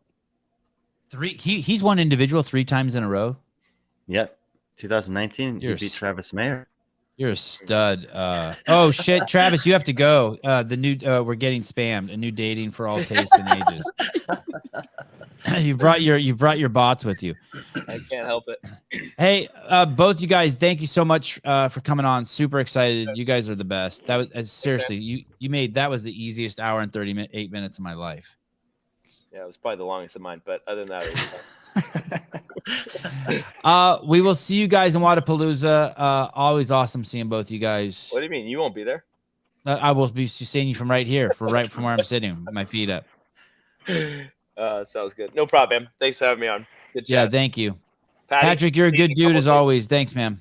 Good to see you, Travis. We'll see you too, man. soon. Yeah, man. We'll see you then. No, Probably I Brian, said you're a too. good dude. Good to see you, Sevan. Yeah, Steven, good to see you. Yes. All right. You guys are the best. Shirts up on the shirt. What shirt? Vindicate. What about Vindicate? These Oh, remind me yes, of yes, us yeah. always. Okay, here. Both of you, I would like both of you guys to swing by the Paper Street Coffee booth and get your free CEO shirt. Don't forget. I have one for each of you. Got it. I'll see what I can do. See if I All fit right. it in my schedule. I'll be honest, I don't spend a lot of time in Vendor Village and Send at Owen to Wodapolooza. get it, Vellner. And Wodapolooza, it is a madhouse. Yeah, it's tough to walk around through there. All right, guys. Thank you so much. All right. No problem, bud. Bye. See you guys. Dude, who spelt my name wrong at the top of this? Get the fuck out of here. Who spelled P-A-Y-E-R? Who did that? Brian, was that you? It was me. I'm sorry. Oh my god, you people are garbage. I'm never. I asked them if they did it on purpose. I thought they did it on We purpose. did it on purpose. We did it on purpose. Definitely did it on Out purpose. his face. That is not purpose. Oh, It's on Travis, purpose. we're losing our connection with you. You're Yeah. breaking up. Oh my god. Sorry, Caleb. Miss Raptis, hi. Hi, how are you? Awesome. How are you? Where are you? I'm outside. Can you hear me? Oh, much better than Vellner. Man, Vellner was talking to us out of like a tin can. Okay, good. Hopefully I stay good. Is it warm down there? Yeah, it is pretty warm. I don't know what it is right now. It's probably like 60s. Brian is going to tell us in a second how special Alexis is, but she really is special. For those of you guys don't know, I'll fill in the gaps for Brian. I have a couple stats, but I don't want to rain on his parade. But you are looking at a very, very special athlete that maybe not all of you know, but all of you are going to know very shortly. She does train down at Training Think Tank with Travis and Noah. Brian, take it away. And Brian doesn't even know I'm going to ask him this, but let's see how good he is. And Adam Rogers. And Adam Rogers, God, in your relationship with your coach. We'll get into that in a second. Okay. What do you Not want the to same know about relationship Rebecca Fuselier has with her coach, but still special. But still special. I think Alexis is in a kind of a unique spot right now because, and I'll even this was kind of actually cool for me to see. You know, she finished 10th at the games last year. It was a very good performance, but it's one of those things like when you get to the top level, like the spotlight just gets brighter and brighter the closer you get. And even though she's beaten 75% of the field, and it's been a great year for her, she's just kind of in that realm where you don't get a ton of attention. So she got a lot of attention on her for the event that she won, of course. And then most of the rest of the weekend, if you're just watching kind of casually, you're not going to see too much of her. But she's 23? Yep, 23. 23 years old. Got a good base of training behind her already, a really good training environment. And I think that she's actually on the fringes of the conversation for pushing for a top 5 or maybe even podium threatening performance in the next year or two, especially with some of the women that are leaving the sport. Very, very nice, Brian. Let me, I'm going to do Brian's job now for him. Let me squeeze in some of the facts. Brian will even be impressed. 2015, you took 4th place in the 16 and 17-year-old division. 2016, you took 2nd place in the 16 and 17-year-old division. Yep. Last year was your rookie year. You took 10th place. I stole this idea from Brian. In the previous year, it was Katrin David's daughter who took 10th place. In 2020, it was Andrea Nisler. And in 2019, it was Danielle Brandon. So you are in incredibly good company with that 10th place finish. You went into the final event in 2022 in 7th place.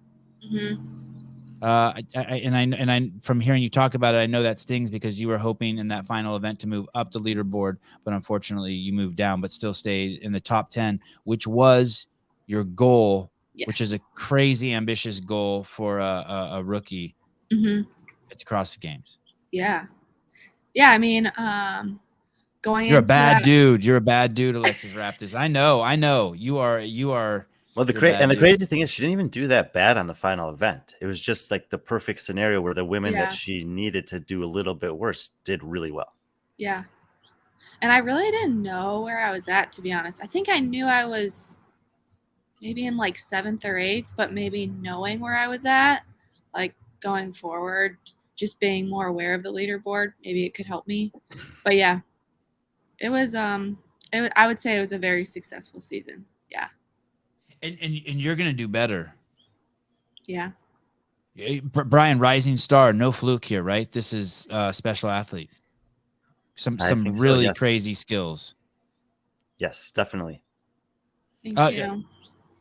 I think it's, I mean, when, you know, she's got some really elite gymnastics capacity.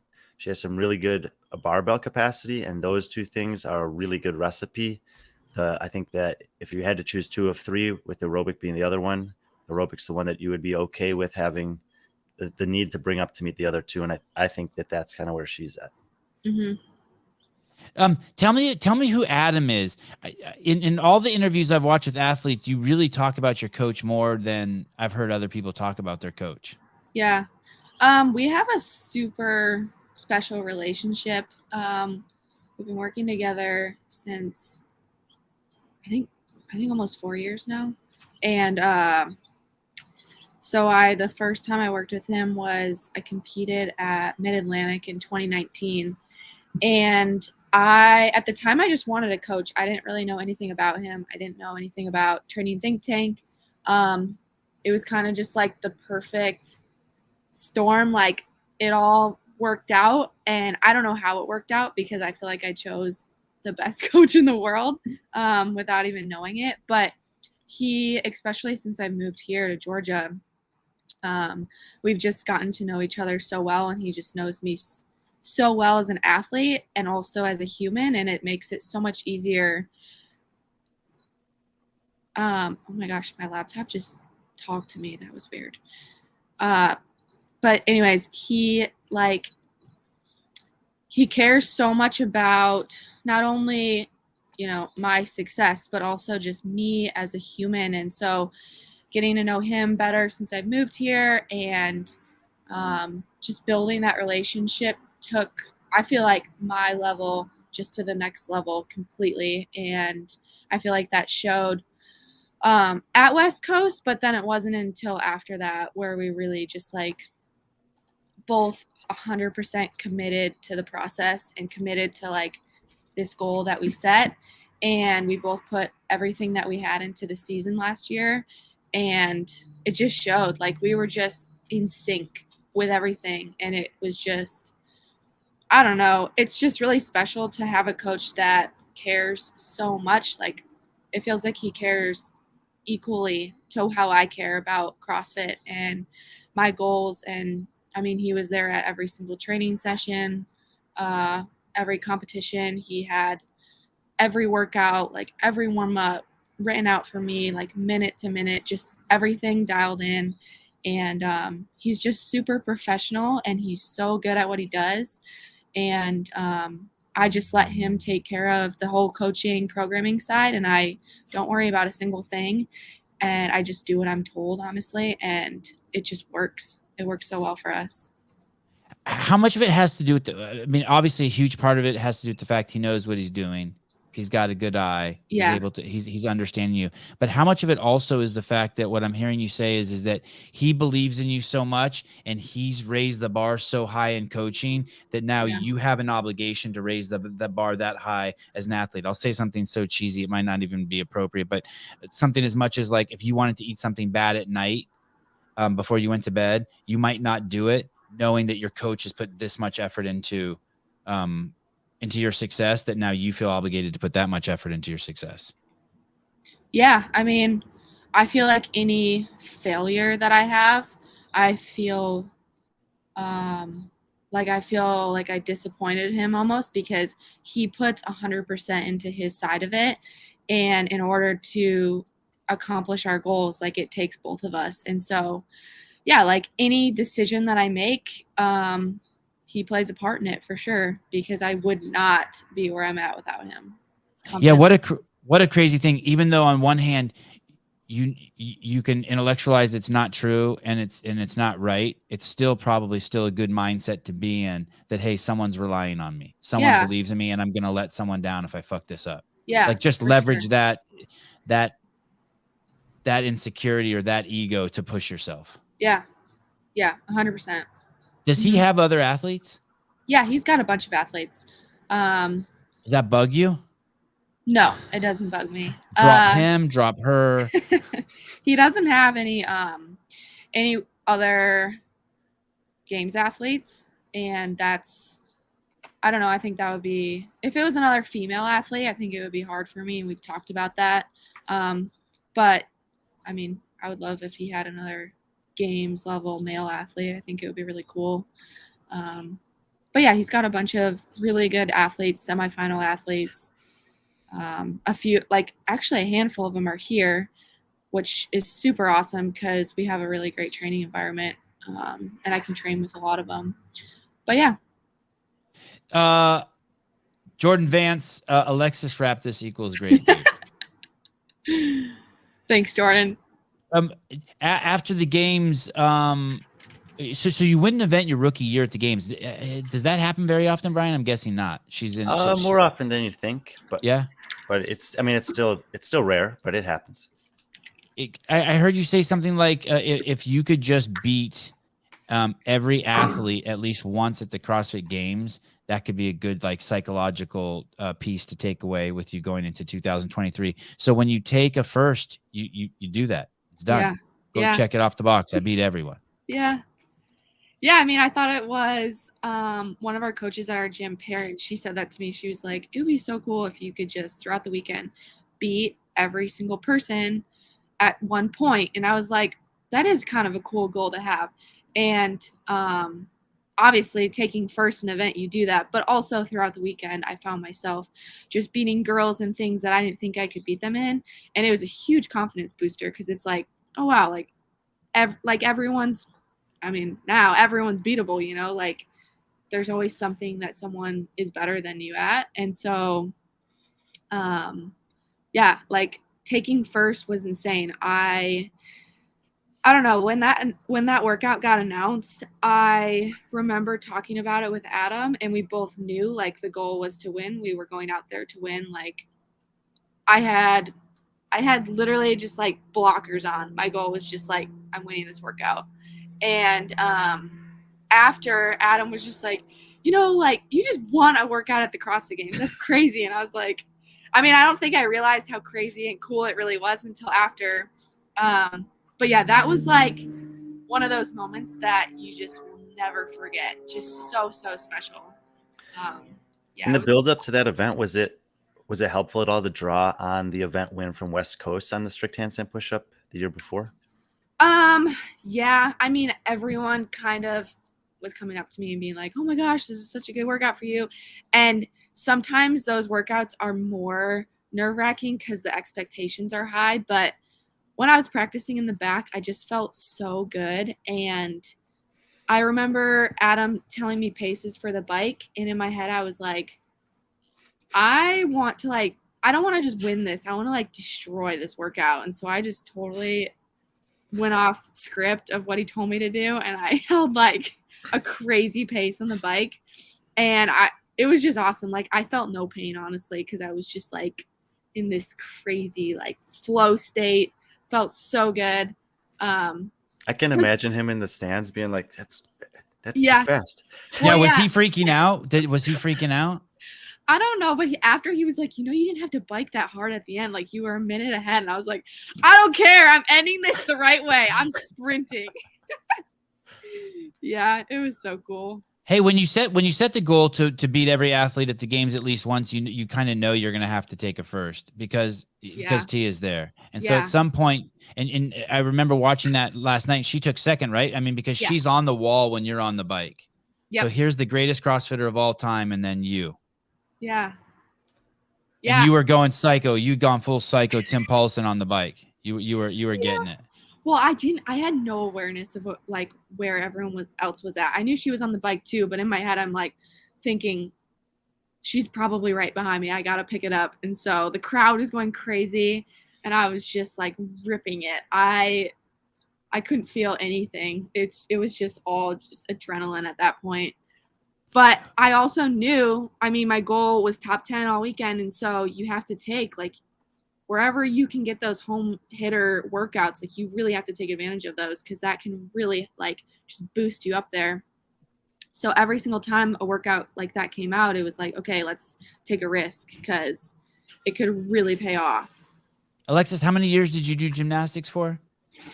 I started in like 4th or 5th grade, and then I quit in 8th grade. So you started kind of late for the I mean, yeah. for So the group that. Yeah, I did gymnastics when I was like 2 until I was maybe, I don't know, maybe like 3 years. And then I quit and did soccer. And then I just found myself always just being like upside down on the field, doing cartwheels and backflips and being like, I should not be doing soccer. And so then I went back to gymnastics. Why'd you quit in 8th grade? I had I actually had 3 elbow surgeries, and I was out for a year at that point. And oh, I think I remember this from when we talked before. Yeah, and it was just super hard. Like I was about to go to high school, and I was trying to figure out really what I wanted, and it was like gymnastics was really just my identity, and I hadn't had that for a year, and I just felt super lost, and I've just felt like my body just couldn't do what I wanted it to do with gymnastics, and it was super frustrating, but I was kind of just done with it at that point. Like I loved it so much, but watching from the sidelines for a year was just, I was just done, you know? And so I ended up stepping away from gymnastics and trying new things, but that was a really hard period too, because it's like gymnastics is similar to CrossFit. You're training 4 or 5 hours a day, and that you just think that's normal. And then I got to high school and tried high school sports, and people don't care. People don't want to work out. People don't want to train. And that was just really hard for me, because I was like going from gymnastics, I want to be one of the best, go to college, do college gymnastics. Like I loved the training side of it. Went to high school and did high school sports for like, you would after school go to practice for an hour, and I just felt like I was just doing nothing, and it was just boring to me, honestly. Brian, weren't there people who were really good at handstand push-ups, but in that event, because of the variation, you were facing the wall, just imploded? It didn't translate? A few, but I think a majority of the athletes that are good at strict handstand push-ups were still good at that version of it. Were you concerned at all, Alexis, when you saw what the standards were? No, I wasn't concerned, because I knew if it was hard for me, it was going to be hard for everyone. Gotcha. Gotcha. And how are the no reps out there? Did you get any no reps out there? Yeah, I think I got like 3 or 4 in a row, but I just kept going because I was like, I'm not going to let this judge take this from me. So I honestly don't know like what I got no rep for. I just kept hearing no rep, and I just kept going. And I think it was depth. I want to say it was depth. It was just hard because like you couldn't see the line. So it was really just, you were just guessing where your head was at. What else could it have been? Your feet could have been coming too wide apart or something? Maybe that was, yeah. I know from talking to Adrian that he specifically wanted the athletes to not have to not be able to see and to have to feel it. And his correlate or example in his explanation to us was an air squat. It's like, you don't have to look, you know, if you've done it enough times, if your hips are below parallel or not. And I want them to have that same experience with the strict deficit handstand push-up to no target. Yeah. I guess not a lot of people have done, well, I had never done a handstand push-up like that. So I didn't know what it felt like to really get low enough. I guess we practice in the back, but you can only do so many reps before you go out there. But you're a tier athlete also. I am, yeah. So we have Patrick on, who is a tier athlete, you and Mr. And the original Travis. tier athlete. What was that? Yeah. And the original tier athlete, Travis. Oh yeah, Travis. How does that happen? Do you have an agent? Yeah, I work with Cooper. Oh, the Cooper, Danielle and Josh Bridges guy. Yep. How did you get him? Did you... I started working with him when I was a teenager, actually. His partner, Jason, started working with me first. And then when I turned 18, that was kind of when I could really work with sponsors. And yep. Oh, Cooper has dyed hair like that? Where's Cooper live? Cooper lives in Arizona. Oh man, that's Yeah. definitely not the Arizona look. Cooper, get a place in Portland, buddy. You're Portland bound. Okay, sorry. Have go you ahead, have Rick. you not met Cooper? I have not met Cooper. Oh, We gotta get him on the show. Yeah, we you should have should get him Cooper on on. the show. I want to come on that one though. yeah. He But- loves making fun of me, Sevan. You'll love him. Oh, good. But what was I saying? How- I he- was Jason came up to you when you were a teen. yeah, and I was working with him, and then Jason also works with like baseball athletes, so he's pretty busy, and so that was when the transition from Jason to Cooper kind of happened. And now, I mean, I've been with him for it feels like forever now. Yeah, he And you- has known me since I was like 16. Sevi, ask Big A about her dad's tasty meat. Oh my god. Is your dad quite the chef? Yes, but he's talking about. So my dad bow hunts, Uh-huh. and he makes venison meat sticks and summer sausage. And when I was home for Christmas, I helped my dad make all that stuff, and I brought a bunch back to Georgia, and I'm gonna give some to CTP, and he's very excited to try it. Oh, who is that CTP? Oh, that's our media guy at Training Think Tank, Chris. Oh, the guy behind the computer that you only see his hat. Yeah. Oh yeah. That I just watched 2 back-to-back podcasts with him. I was really actually blown away at how good that whole thing runs. Yeah, he is so good at his job. Oh my gosh, he's really good. And that guy Brennan's good too. Good energy. Good. Oh, like yeah. just tons of information pouring out. Yeah, he's a great podcaster. Yeah. Well, let's not get carried away. Let's not get carried away. So Cooper, Tier, you like him being with Tier? Yeah, I like being with Tier. Yeah, Tier was my first this year, like big sponsor where I was able to just train full time, like huge opportunity. Basically changed my life because at that point I didn't really have any, like I had some sponsors but nothing where I could just train full time. So yeah, is that their roster? It's This is crazy, the- right? This is the athlete roster for Lab lab management management. following the merger from last week. Oh yeah.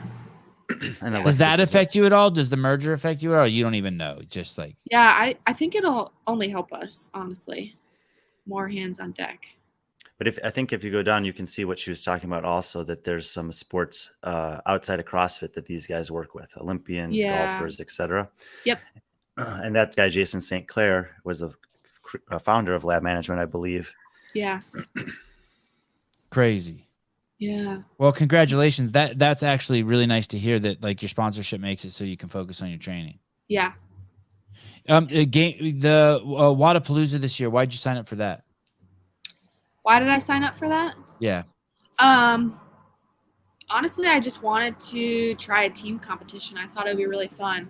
I've never done a team competition before, and I found out that Fee wanted to do a team, and so I reached out to her, and then we were just trying to find another girl, and Christine was wanting to do team as well, and I competed with her at Syndicate. I competed with her at the games.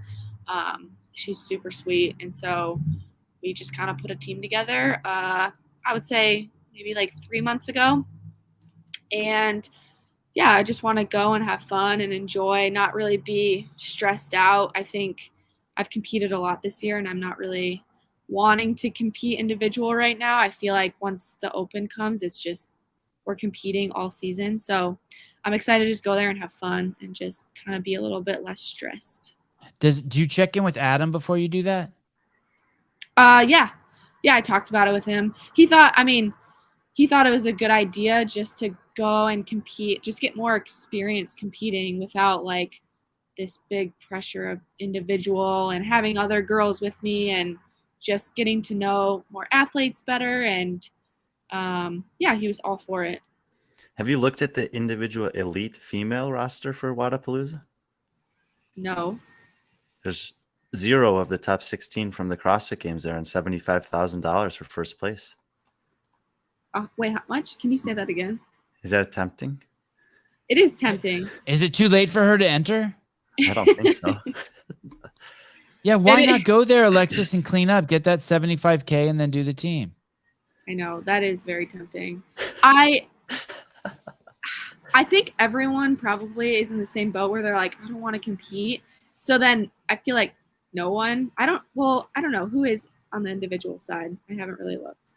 The top performer from the games is Danny Spiegel, who's 17th. But then you have some women. There are some women coming back that weren't at the games last year for various reasons, like Emma Carey, Emma Tall, Sarah Sigmund's daughter, and Emily Rolfe, who was there but couldn't compete. So it's not like it's a runway to first place. But a lot of girls are just doing team. There's there's 9 of the top 16 men from the games competing in the individual field and 0 women. Oh my gosh. Yeah. No one tells you that? No one said that to you? Where's Not Cooper? really. What is Cooper doing? Yeah, where's Cooper? What the? I'm part joking, but part serious. Yeah, I don't know. Like, Oh, wow. Andrea Nistler's there. Never mind. Don't do it. She's going to win. Don't do it. I don't know all these girls, to be honest. Oh, would you consider that hearing Brian say that? Or did you feel like your eye twitch? Like you started getting a little twitchy, 75 grand? I mean, it's very tempting. I'm also not like, I definitely took an off season, so I'm not in peak shape or anything.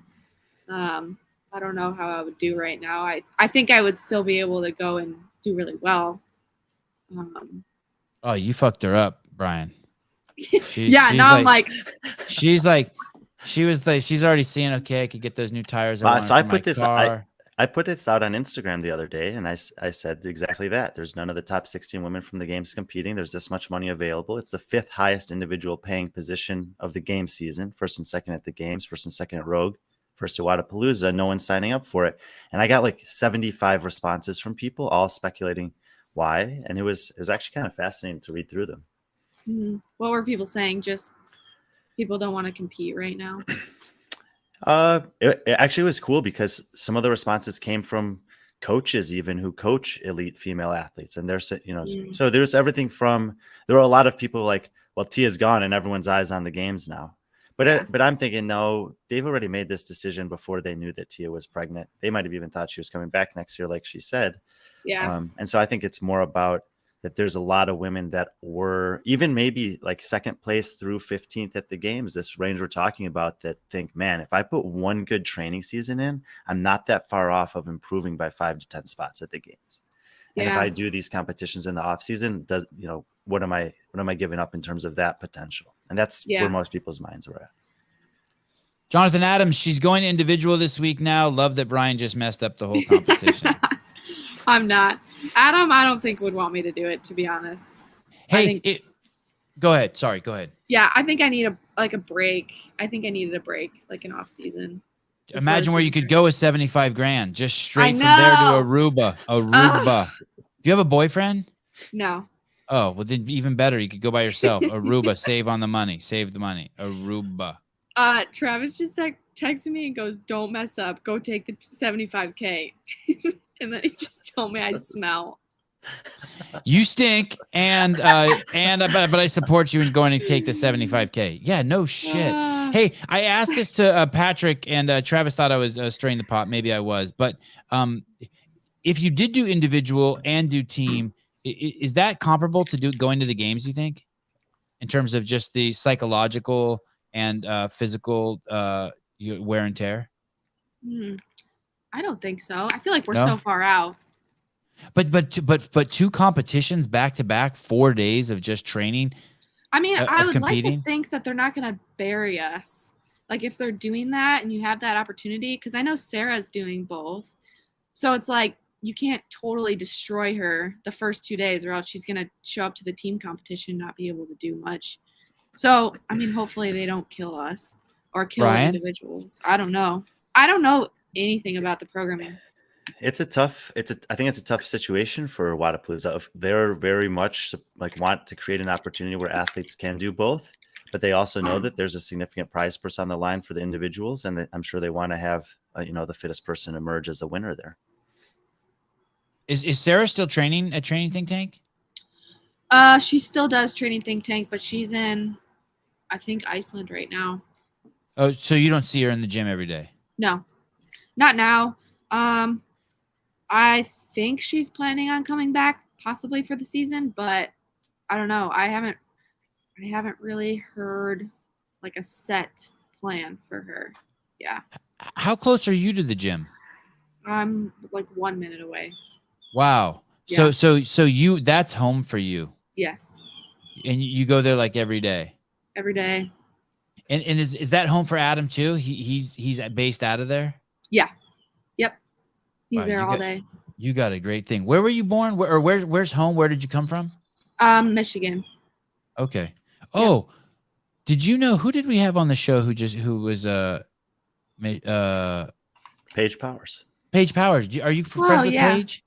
No, I'm not friends with her, but I know that she grew up in Michigan. I don't know where though. I want to say near me. Did she? You guys, did you ever run into Nassar, the gymnastics doctor? Yes, he was my doctor. No shit. Yeah. What a fucking small fucking world. Yeah. Was he her doctor? He was her doctor. Yeah. It's crazy. Yeah, what a fucking crazy small world. Yeah. She said that she didn't have that experience with him, but Okay. but she said good riddance. Yeah. Oh my God. I didn't have that experience with him either, but it's still just like very creepy to think about. God damn, this world just keeps getting smaller and That smaller. blew your mind, Sevan. Yeah, I can't even believe it. Yeah, I he did. He diagnosed my elbows. That's who I went to for my elbows, because he was the doctor at Michigan State, and I lived like my brother went to Michigan State. I lived 45 minutes from his office. He was the doctor. Yeah. Did you get any creepy vibe from him, or too young to even know? I was too young to even know. Yeah. The creepy part though was like, so a lot of girls who had that happen, I mean, a lot of gymnasts just have back issues. And so I remember, I don't know if this was, I think it was around maybe freshman year of high school, I started having back issues. And my mom had reached out to him and was like, hey, can you see Alexis? Like her back's starting to bother her, because he was the back guy. Like he fixed all these girls' backs. And he had been traveling with Team USA, so he couldn't see me. So I had to go to another doctor. But I'm like, I feel like we totally dodged a bullet, because it was during that whole phase when that was it had been happening for years, obviously. But yeah, super creepy to think about. And Paige insinuated that he was crazy talented as a doctor, that it's just like, Yeah.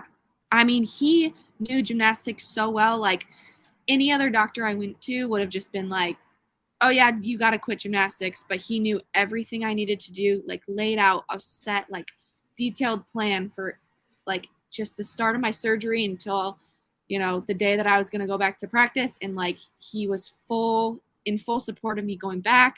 Like he was a really good doctor. So yeah, it's just crazy. Ken Walters, you dodged more than that. Yeah, crazy.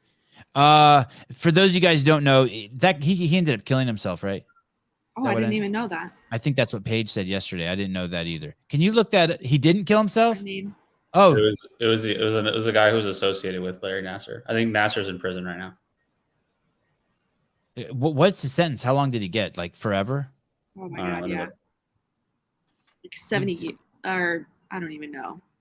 Anyone who wants to know the story, look it up. But he was basically female Olympic doctor, and the stories are fucking horrific. I did like the court video where the dad fucking tried to punch him in the courtroom. February 2018, he was sentenced to between 40 and 175 years in prison for various sexual abuse charges, to be served after a 60-year sentence for child pornography. God damn it. Yeah. What a world. Okay. On to bigger and better things. So, and what about the Paige is kind of on a similar trajectory as you also. New, popped on the scene, same age, gymnastics background. Is Paige good at handstand push-ups too, Brian? No, yeah, she's Good at them, not as good as Alexis, Right. but I don't think many are. Did you ever train when you were in Michigan? Did you ever train with Hunsucker, Rich's coach out there? Mm-mm. No. No. Are you familiar with him? That team that's out there? He does the programming for the Mayhem affiliate program. Darren Hunsucker. I know who he is, but I've never met him. Or You know who Rich Froning is? I know you youngins. I know that you were probably seven when Rich retired. I don't know who is that guy. Yeah, Can you right. tell me who he is? Yeah, no, I've never been to his gym. I didn't even know that he had a gym, to be honest, in Michigan. I don't actually know if he has a gym either. Oh, But I do know that does he have a gym out there? Does Darren have an actual facility, Brian? Do you know? I'm not sure. So you'll go to Wodapolooza. Mhm. You'll hang out with Fee and Christine Kohlenbrander. Yep. And then what happens after that? Does all focus start pointing at the open quarterfinals, semifinals games? Yep. I feel like after that, I don't really want to travel. I just want to stay here and just get into like a really good routine with training, because the holidays and like competing, it's just traveling is so awesome and I love it. But I love my routine so much, and I'm really excited to just get back into it after I get back. How about at the Rogue Invitational, diving across the finish line with the bag? How that became kind of the thing. Like you saw it happen. Like one girl tripped, and then all of a sudden, everyone's like, "No, that's the move." I was so embarrassed. I was like, "Are you kidding me right now?" Were you the first person to trip? Was that you? Yeah. You set that, but that became the standard then. Yeah. It's the fastest way across the finish line. But I didn't do that on purpose. Like, I wanted to beat whoever was next to me so bad.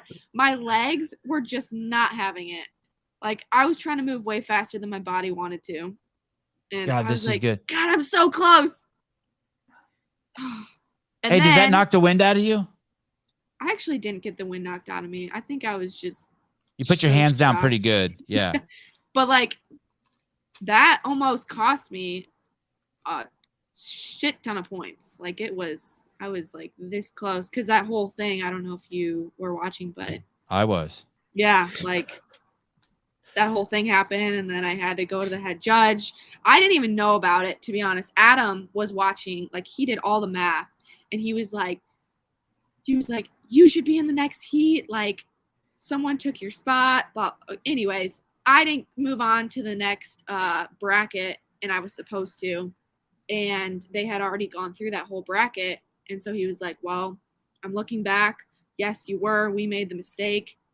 So now you can either go by yourself or just keep your spot. And I was like, I'm going by myself. Are you kidding me? This is so cool. Right.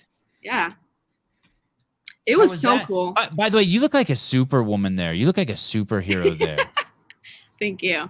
It Yeah. was so cool. I was like, I'm literally the only one that all these people are watching right now. Like, that's so cool. I'll probably never have that opportunity again.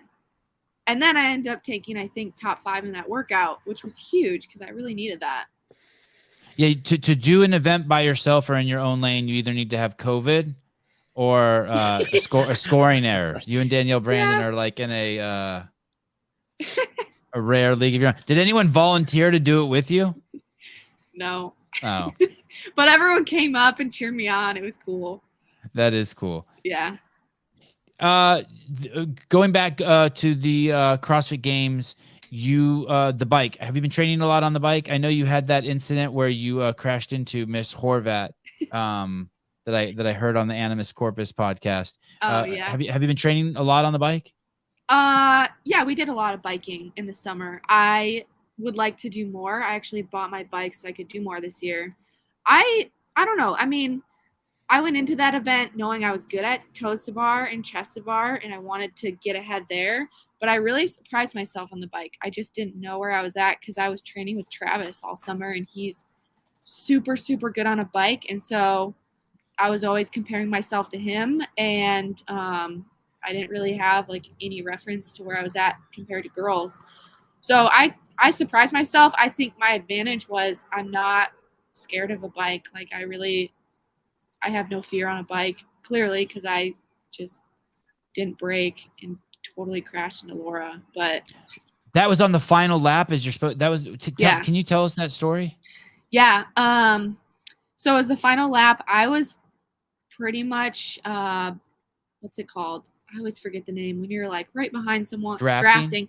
I was pretty much drafting her the whole last lap, and I was planning on at the end kicking and passing her. And so we got to What's the it end. called? Kicking? That's when you come out from behind Yeah. the draft? Okay. And there was a point where you had to get off your bike. There was like a yellow line, and I was still flying behind her, like going so fast. And she starts braking, but I'm just in this mindset like I got to get ahead of her. So I didn't brake yet. And so she brakes. I cram on my brakes after I see she brakes. I hit her. We both fall off. I'm like, are you kidding me? Like, this is the first event. You had one job, like to stay on your bike. And we crash. I'm running it all like messed up behind her. I'm thinking like she probably has me, but then we end up having a sprint to the finish, and I ended up beating her, which was super cool. So when you crash into her, like, do your bodies touch? Like, do you start to come to the side of her and your bodies touch, or your wheel hit her back wheel? Do you recall anything about it? My wheel hit her back wheel, and then I fell off. Well, we both fell off, but our bodies didn't touch. It was just I got a little banged up. So you guys kind of crashed out on your own. You weren't like a pile. Yeah. Like but you I knocked her off. remember Was she getting up- pissed? Oh, I'm sure she was pissed. Yeah. Like I said sorry, but Like as you're going down, you say sorry? Like, sorry. probably. That is something I would do. I tried to just shut it out of my brain. I'm like, oh my God. I don't even think they showed it on the live stream though. No one knew what was happening. But yeah, that was a really cool way to start the weekend though. Taking a top 5 and just like Just I feel like drilling a Laura sprint Horvath. finish. Yeah. But a sprint finish and actually like winning a sprint finish is so cool. It's so cool. Hey, so you crash into her. Both of you guys go down. Did you hear her make any sounds when she hits? Like, oof. Or I don't remember Oh. the sound. Fucking And- She was rookies. probably like, gosh, this bitch, like what's happening? so I was worried she thought I was intentionally doing that. I'm like, okay, I wouldn't intentionally do that because I honestly like came out of it. I still have a scar on my leg. I was banged up. I would never do that. So you crash into her and you both go down, and then can you just jump up, and do you leave your bikes in the, since you cross the yellow line, do you just leave the bikes in the heat that they're in? You had to wheel them in. And I was, so you know how like you have a good side, you're like wheeling the bike in. I fell off on my bad side, so I'm like trying to run in with this bike on this side, and it was all wobbly and wonky, and I just threw it once I got onto the field and just win. And then from there you sprint across the finish line, or you had to do chest to bar or something? No, we just sprinted. Sprinted. And Yeah. and you could see her sprinting, and you were Oh, sprinting, yeah. and you're like, Yeah. are you faster than her, or you got a head start? No, she got a head start. And you passed her. Yeah. Oh, she hates you. Yeah, probably. I don't know. Oh, nice. Wow. Oh. Yeah. Oh. Yeah. Wow. Dang. God, look at you, and you're all smiley and shit. It's kind of fun having those stories, right? Those battle It is wounds. fun. I mean, I had a blast. The games was like so much fun. Oh my gosh. I was just on a high the whole time. It's better than Spencer and Lazar's story, that's for sure. What was their story? That they only did 4 laps. Oh yeah. Oh my gosh. What a mess. Olsen dudes, cheers to all 3 awesome athletes continuing their journey. Cool to see the knowledge from gents like Trevor passed down to the next passed down to the next generation. Paper Street Coffee, can't wait to meet Alexis at Wodapolooza. Please come by the booth and get a free coffee and a CEO shirt. Oh, one for Nice. Alexis. And Kat Shear, $1.69. Hi, Alexis. You really are a superwoman. She didn't write that, but that's really she paid for something, so I'm gonna say add something to it. But your internet's not super, Alexis. Oh, wow, look at this compliment. If Rich was a teenage girl, she gives Froning vibes. I know she's too confident for 23, right? This casual confidence. And she's on the move.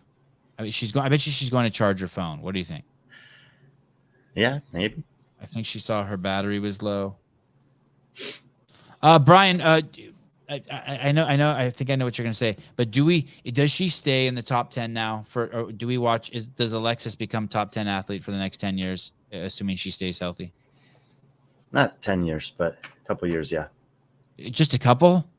Yeah. I mean, things can change. Things can change quickly. But I think, I would feel comfortable saying she's going to be competing for a top 10 spot for the next 5 years. Okay. And do we ever see her on the podium? Not impossible. Definitely has a chance. Not impossible. Here she is. She's back, kind of. No, we can't hear. Oh, there you go. Her laptop died. Oh, I read lips. I didn't know I do that. Her laptop died.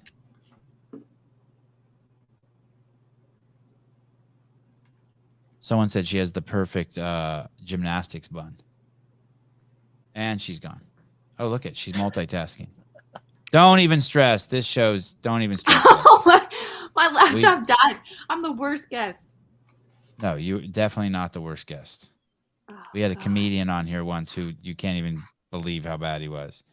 Oh, His man. mom called him in the middle of the show and he took the call. What? Like really took it. Like was just muted himself and just like, I'm like, dude, we're live. Oh my gosh.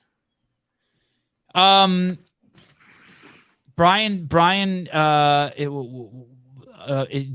isn't on the. He's more cerebral than I am. He's not. I'm more emotional. I said, hey, do we have a top 10 competitor here for the next 10 years? He said maybe 5. He's willing to commit to 5. Seeing you in the top 10 for the next 5 years. When you look into your melon, do you see yourself on the podium? Yeah. Yeah. Mm-hmm. 100%. And does that picture become more clear after this games this year? Yes. Mm-hmm. Like you could actually see the socks you were wearing and like maybe like the twinkle in your eye, like the picture's becoming more high definition. Yeah. Yep. Yeah, I mean, after the games were over, that was what I told Adam. I was like, the goal is the podium. This way that you speak about the Echo Press is not something that we hear from every athlete we have on the show. I think it's a very small amount. We hear athletes talk about what mindset they want. We talk about maybe postulating mindsets, but very rarely do we, and we hear people saying, oh, you don't need to have the killer mindset to win. You just have to do the best you can. But there's a couple people that you do hear this killer mindset from, and they all seem to make it onto the podium. And you kind of described how you said that. Like you're not here to win this event. You're here to destroy this workout. Yeah. And then you talked about the flow state, and it is, there are some pretty big signs that you are going to be a problem for the field. That's the goal. Yeah. Okay. Well, I loved having you on. Yeah, thank you. Thank you for coming on. You're always welcome. You're a bright, shiny light. You remind me, we had Paige on, Powers on the other day. She was a bright, shiny light. It's so cool to see you guys coming up and pushing through the ranks. Thanks for being so real, transparent, and just a cool cat in general. Yeah. Thank you guys. Thanks for having me. Yeah, anytime, girl. See you next week. Yep. Oh, Brian, we'll see you next week. You won't see me, but I'll be watching you from afar. Know that. If you ever panic, just look at a camera and be like, Sevan, what? And I'll text you. Okay, bye. Ciao. It's pretty good until about 4 minutes ago. The show went downhill. We You were losing awesome, the Alexis. connection. We were in the flow, and then she lost her connection, I think. What an awesome show. Sevan and Brian killing it with all these great guests. Well, thank you. You ad-libbed there. I always ad-lib. Sevan, this show along with Paige Powers' show are a couple of your best. These ladies are so genuine and focused on the journey. Yeah.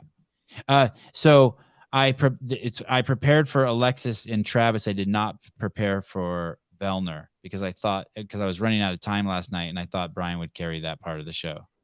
It turned out Travis carried that part of the show. Yeah, that was fucking awesome. There's not a ton of athletes that would have such an easy conversation as those two guys did, but that was nice. Yeah, and I knew I was kind of had a sense of relief because I watched the other podcast that Alexis did with Training Think Tank, and she she can carry a show too. Did you see my idea of doing red shirt series, getting the training staff on? I did. I don't know if everyone is. I don't know. I do so much CrossFit stuff already. How much more can I do?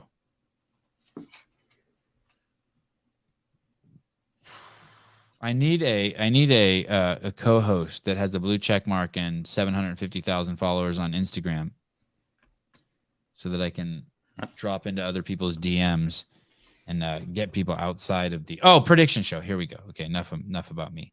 Brian, when are the prediction shows? Tomorrow morning, and the morning after that. That's tomorrow. Today's Yeah. Sunday. I should be putting a post out tonight with my predictions that you can then ravage and pillage on the show. So go to Brian Friend's Instagram to prepare yourself. By the way, write questions and comments in there, and then I'll steal those. That'll make my job so much easier. What is it just Brian Friend CrossFit? Mm-hmm.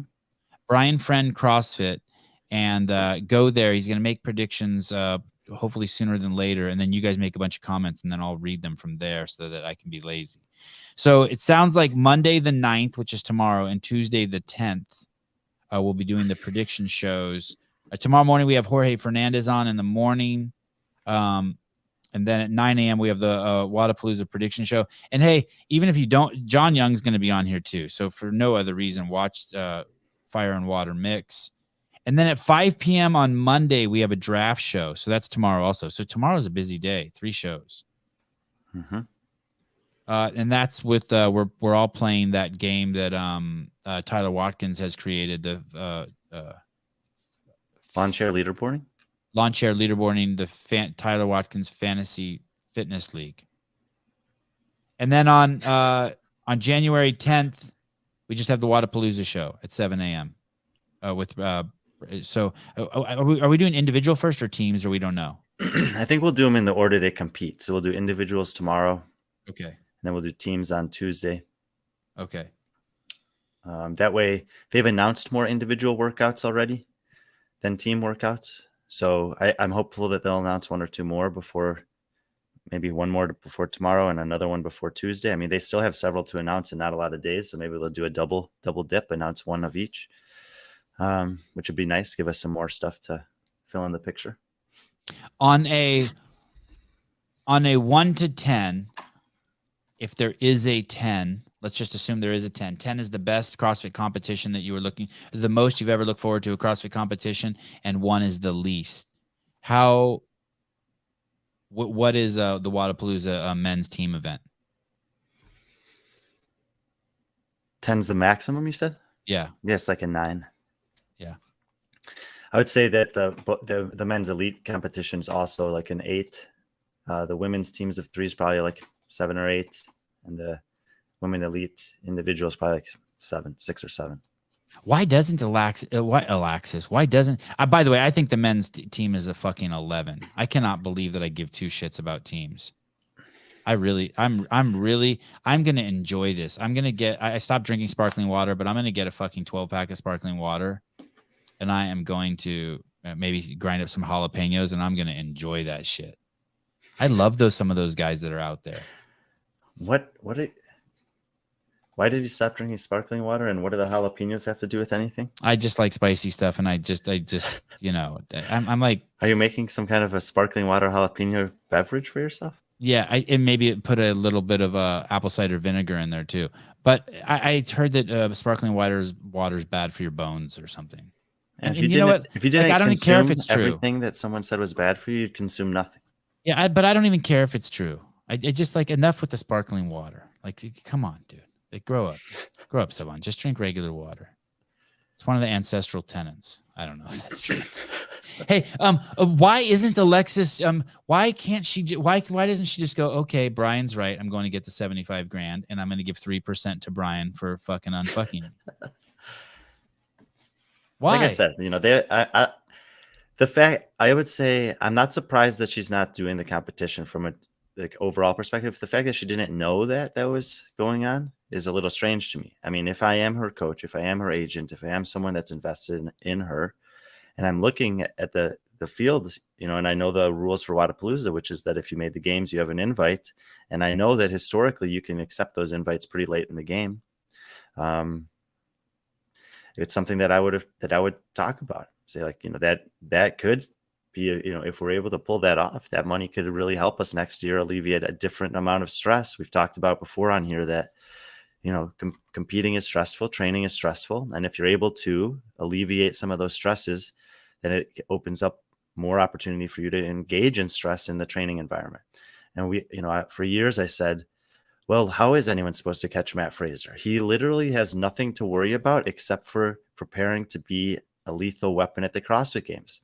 Even car, mattress, food, clothing, coffee, it doesn't matter. It's accounted for. It's taken care of. He has the best support person in Sammy that he could have, cooking for every meal that he needs, the quantity that he needs to hit everything that he all he has to do is sleep enough, work on his recovery, and go in the gym and execute at high intensity.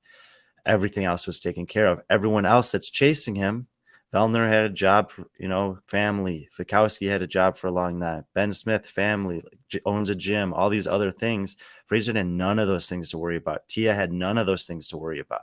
When Rich started to have those things to worry about, he stepped aside because they were going to take away from the ability to focus completely on that. If you earn $75,000 at Wodapolooza, you don't have to worry about finances for this year. That's a stress out of the way. So it's something that I would have at least expected them to talk about. What about someone like Danielle Brandon? She's not even competing this weekend. I'd say Danielle Brandon's a little different situation. I mean, we even saw at Rogue that she couldn't back squat that weight, and we know that she's had this back problem that's prevented her from back squatting heavy for a long time. If she's feeling good enough now, which I think that she is, to start getting back under a heavy barbell more consistently. I mean, she was already fourth at the games last year without really being able to squat heavy all year. And especially she is in the conversation to possibly win the games this year. And we know she's coming back from that and needs to build up that volume again. So I think that it makes a little bit more sense in the case of Danielle. Right. I mean, and maybe she did. Maybe who knows what her sponsorship shit looks like? But fuck, I mean, fourth place at the games, and you're saying that there's no one in the top. The highest placed person in the games is 17th place this year at Wodapolooza in the women's individual. Who is that? Emily Spiegel. Rolfe. Oh, no, Emily Rolfe had to withdraw from the games. Oh, after one event. Okay. Let's say Emily wouldn't have withdrawn. Would she have been top 20? I think fair to say 15 to 20 is a good range. So she's in that category. Emma Carey, Emma Tall, Sarah Sigmund's daughter, if you just threw them into the games field healthy, could also be in that range. So there's some competition for sure. But of the top 16 who were there, none are showing up as of now. God, 75 grand is a lot of money. How about, I know I'm getting ahead of myself. How about Sydney Wells? Is this going to be an important look at her? I would say yes, especially coming into the, a little bit new structure and unknown season in terms of semifinals. She's, as far as I know, though, she's competing in the East on semifinals. And if you haven't watched the breakdown that Mike Halpin did with Lauren Khalil and Brent Fikowski on the morning chalk up, I mean, he lays it out really, really clear. There's basically 2 or 3 top level games, females in North America and the West Coast, and like 13 to 15, I would say, on the East Coast. So it's a really hard sledding for Sydney and the East Coast. But if she happened to move out West, it might be a lot easier for her. Just taking that out of the equation, she needs to. Does she still have time to do that? I think so. I think it's wherever you're living when you register for the Open. So I don't know if she's registered for the Open or not. But I think that outside of any of those things that are out of her control, she just needs to get more confident and experience under a heavy barbell and with the really high skill gymnastics stuff, especially the upper body pullings. And then she has capacity already. I've actually picked her to do quite well as a dark horse on a couple of the events for Wodapolooza. Adam Blakesley, Alexis needs to beat Danny Spiegel and get the revenge for stealing her game spot in 2021. Is that was at the semifinals? She took 6th and Danny took 5th or something? West Coast Classic, and I don't think it was 5th and 6th. But Danny, that was we've talked about that with Danny Spiegel before at that competition where she actually had like 5 amazing finishes and then 1 terrible finish on the ruck run where she's basically said that her feet were killing her. And Danny was 4th, Alexis was 5th, Reagan Huckabee was in between them. So I I think that when you looked at that field, you were kind of expecting Shadburn, Pierce, Brandon, and Spiegel most likely in some order. And then the last spot was kind of the up for grabs. Alexis Raptis had somewhat of a similar experience to Dallin Pepper that year, where it's just kind of one workout that she didn't really execute on the way she needed to that kept her out. Otherwise, she was pretty good. Third, fourth, first, 10th, 13th, 14th, not that bad. But I think on that 14th place in the last workout, it was really tight margins. And I believe she made some mistakes that cost her the points that she probably needed to get in. She only lost to Reagan by 11 points, and she lost her by 10 spots on that workout alone. So not all Danny Spiegel. No. But I like the narrative. I appreciate it. Mark Monocton. Brian should be an agent. RB, I agree, Mark. Brian knows the athletes better than they know themselves. And then for the climax, you can put your hands behind your head and just lean back for this one, Brian. RB, Brian is the best in the CF business. Mine's like a steel trap, and his tone and delivery are perfect. He's going places if CF survives. No, this is just a test run for he's going to become the premier Frisbee golf commentator in the world. This CrossFit thing is just a hobby for him, just polishing his Season's skills. getting ready to start disc golf. Jay Hartle, Brian is real media, and Kenneth DeLapp, Spiegel can't run. He is an agent. Running a little bit. This is say my it favorite again. comment. Spiegel's improving or running a little bit, I think. He's what data point do you have for that? I think at the games this year, she actually surprised me on a little bit of the running stuff. Right. It was at Rogue. It was at semifinals. It was at the Granite Games. It was what's it called? The Minnesota mashup. It's so hard because they all. Hey, Granite Games is gone, she was right? fifth place on the Minnesota mashup, which was a 20+ minute time domain that had some running in it. That was what really surprised me. And you said, "Dang, Spanny, you got Spanny. Damn, Danny, you got wheels."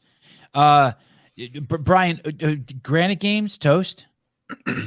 We will see. I mean, the last 3 years have been really strange in terms of competitions because you had the sanctional circuit emerge. Then they added a bunch of more sanctionals to it, and this gave all of those competitions a footing in the space. Then they took that season away, created a new season. There was some competition for who could get these semifinals. We had 4 in North America. They've reduced that down to 2. So I can't remember the exact number, but let's say there were 10 sanctionals and semifinals. That's stripped down to 4 semifinals the next year. Now it's stripped down to 2 years later. So what happens to all those competitions? A lot of them were successful in operating on their own before they were part of the CrossFit Games season. Once you become part of the CrossFit Games season, that changes a little bit. And when you're forced out of that, then there's a big question mark there. So some of those competitions have not survived. Granite Games and Atlas Games are 2 that are, and West Coast Classic that we'll have to see. This is going to be a weird question. Bear with me here as I try to get this out of my mouth. This year, the tier before going to the games, how many events are there? What do we call them? Semifinals? Are there 8 around the world? I think there are 7. Okay. What's the most there's ever been in that category of the tier of the event that if you won, you could go to the games? Were there ever like 17 of those? There were 17 at one point, but in the sanctional season 2019-2020 that didn't finish, there were going to be 28. Okay.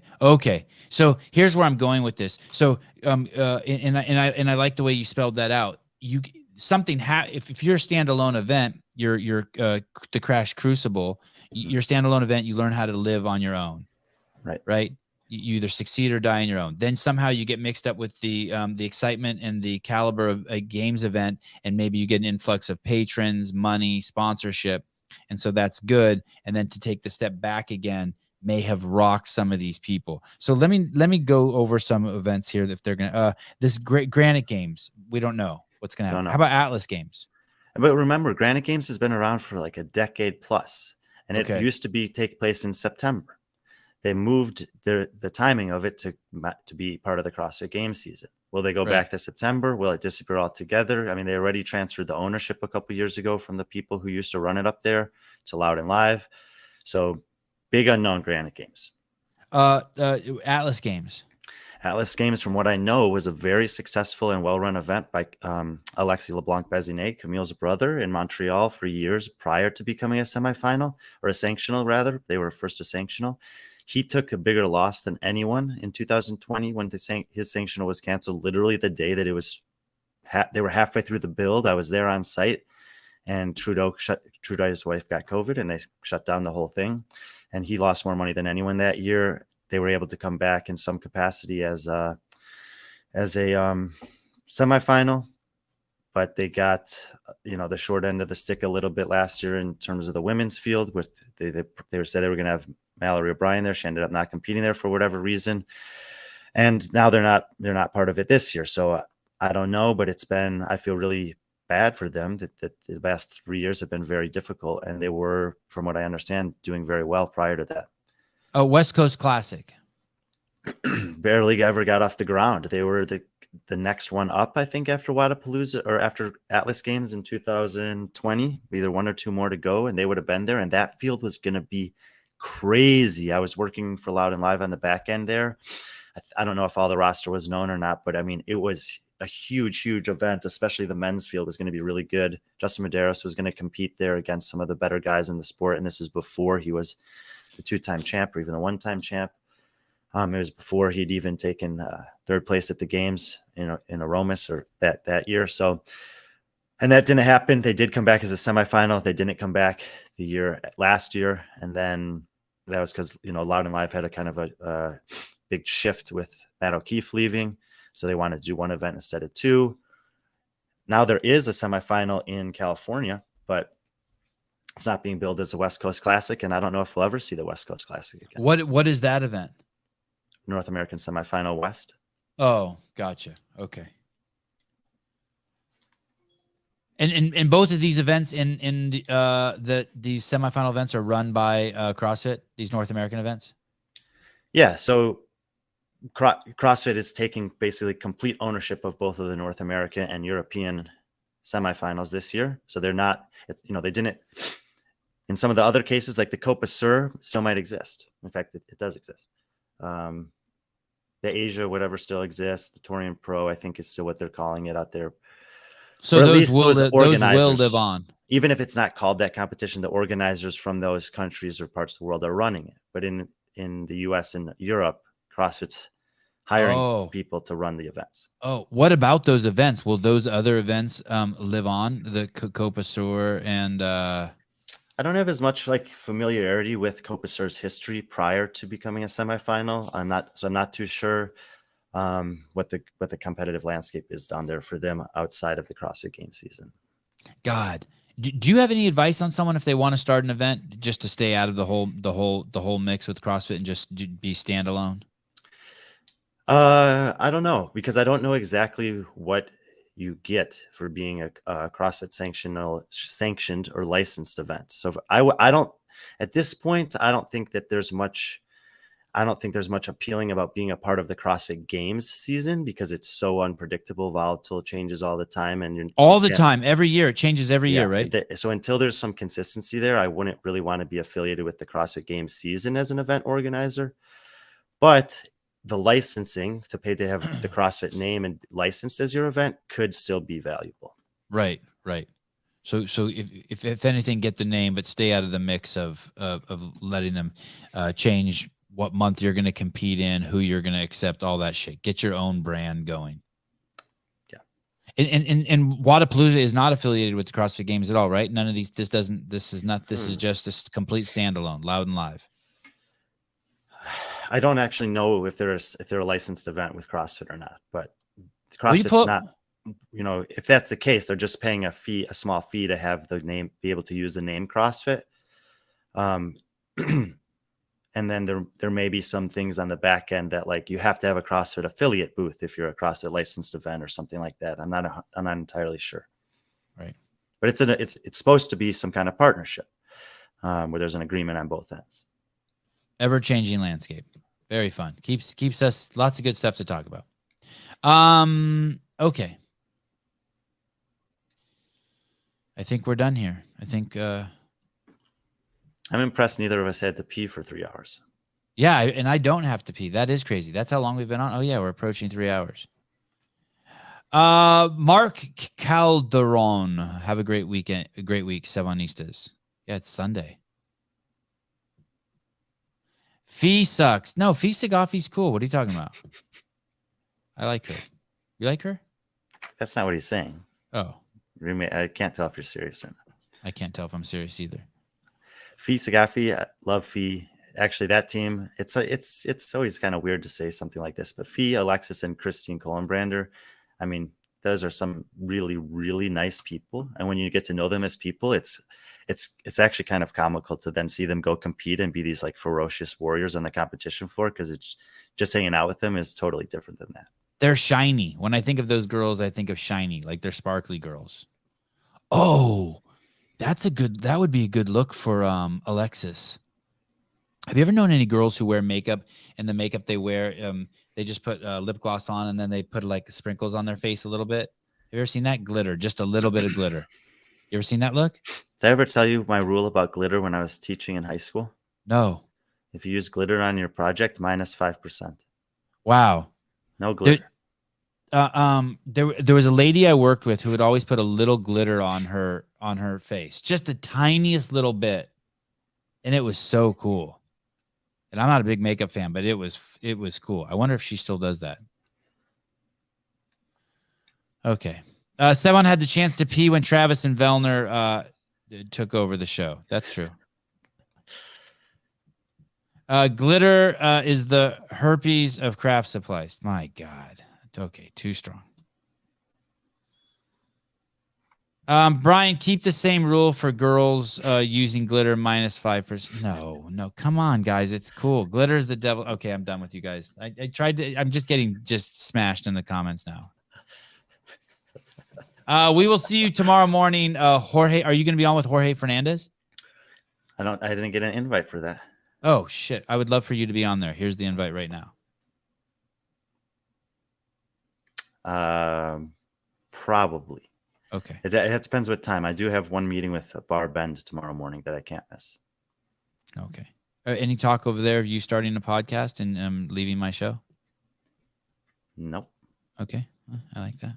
That's good. Hiller Fit review this week. Yeah, I need to do that. I don't know. Maybe tomorrow night's the night for that. Tomorrow night during the fantasy draft or afterwards? Oh, shit. No, not tomorrow night. It needs to happen, though. Tonight. No, I have to prepare so much for it. Oh, yeah, maybe tonight. Yeah, Thank you you, have Brian. nothing else to do tonight. You only have 3 shows to prepare for tomorrow. But you don't have to prepare too much for tomorrow. I'll cover you. I got to watch all of Morning Chalk Up shit. That's how I prepare for the...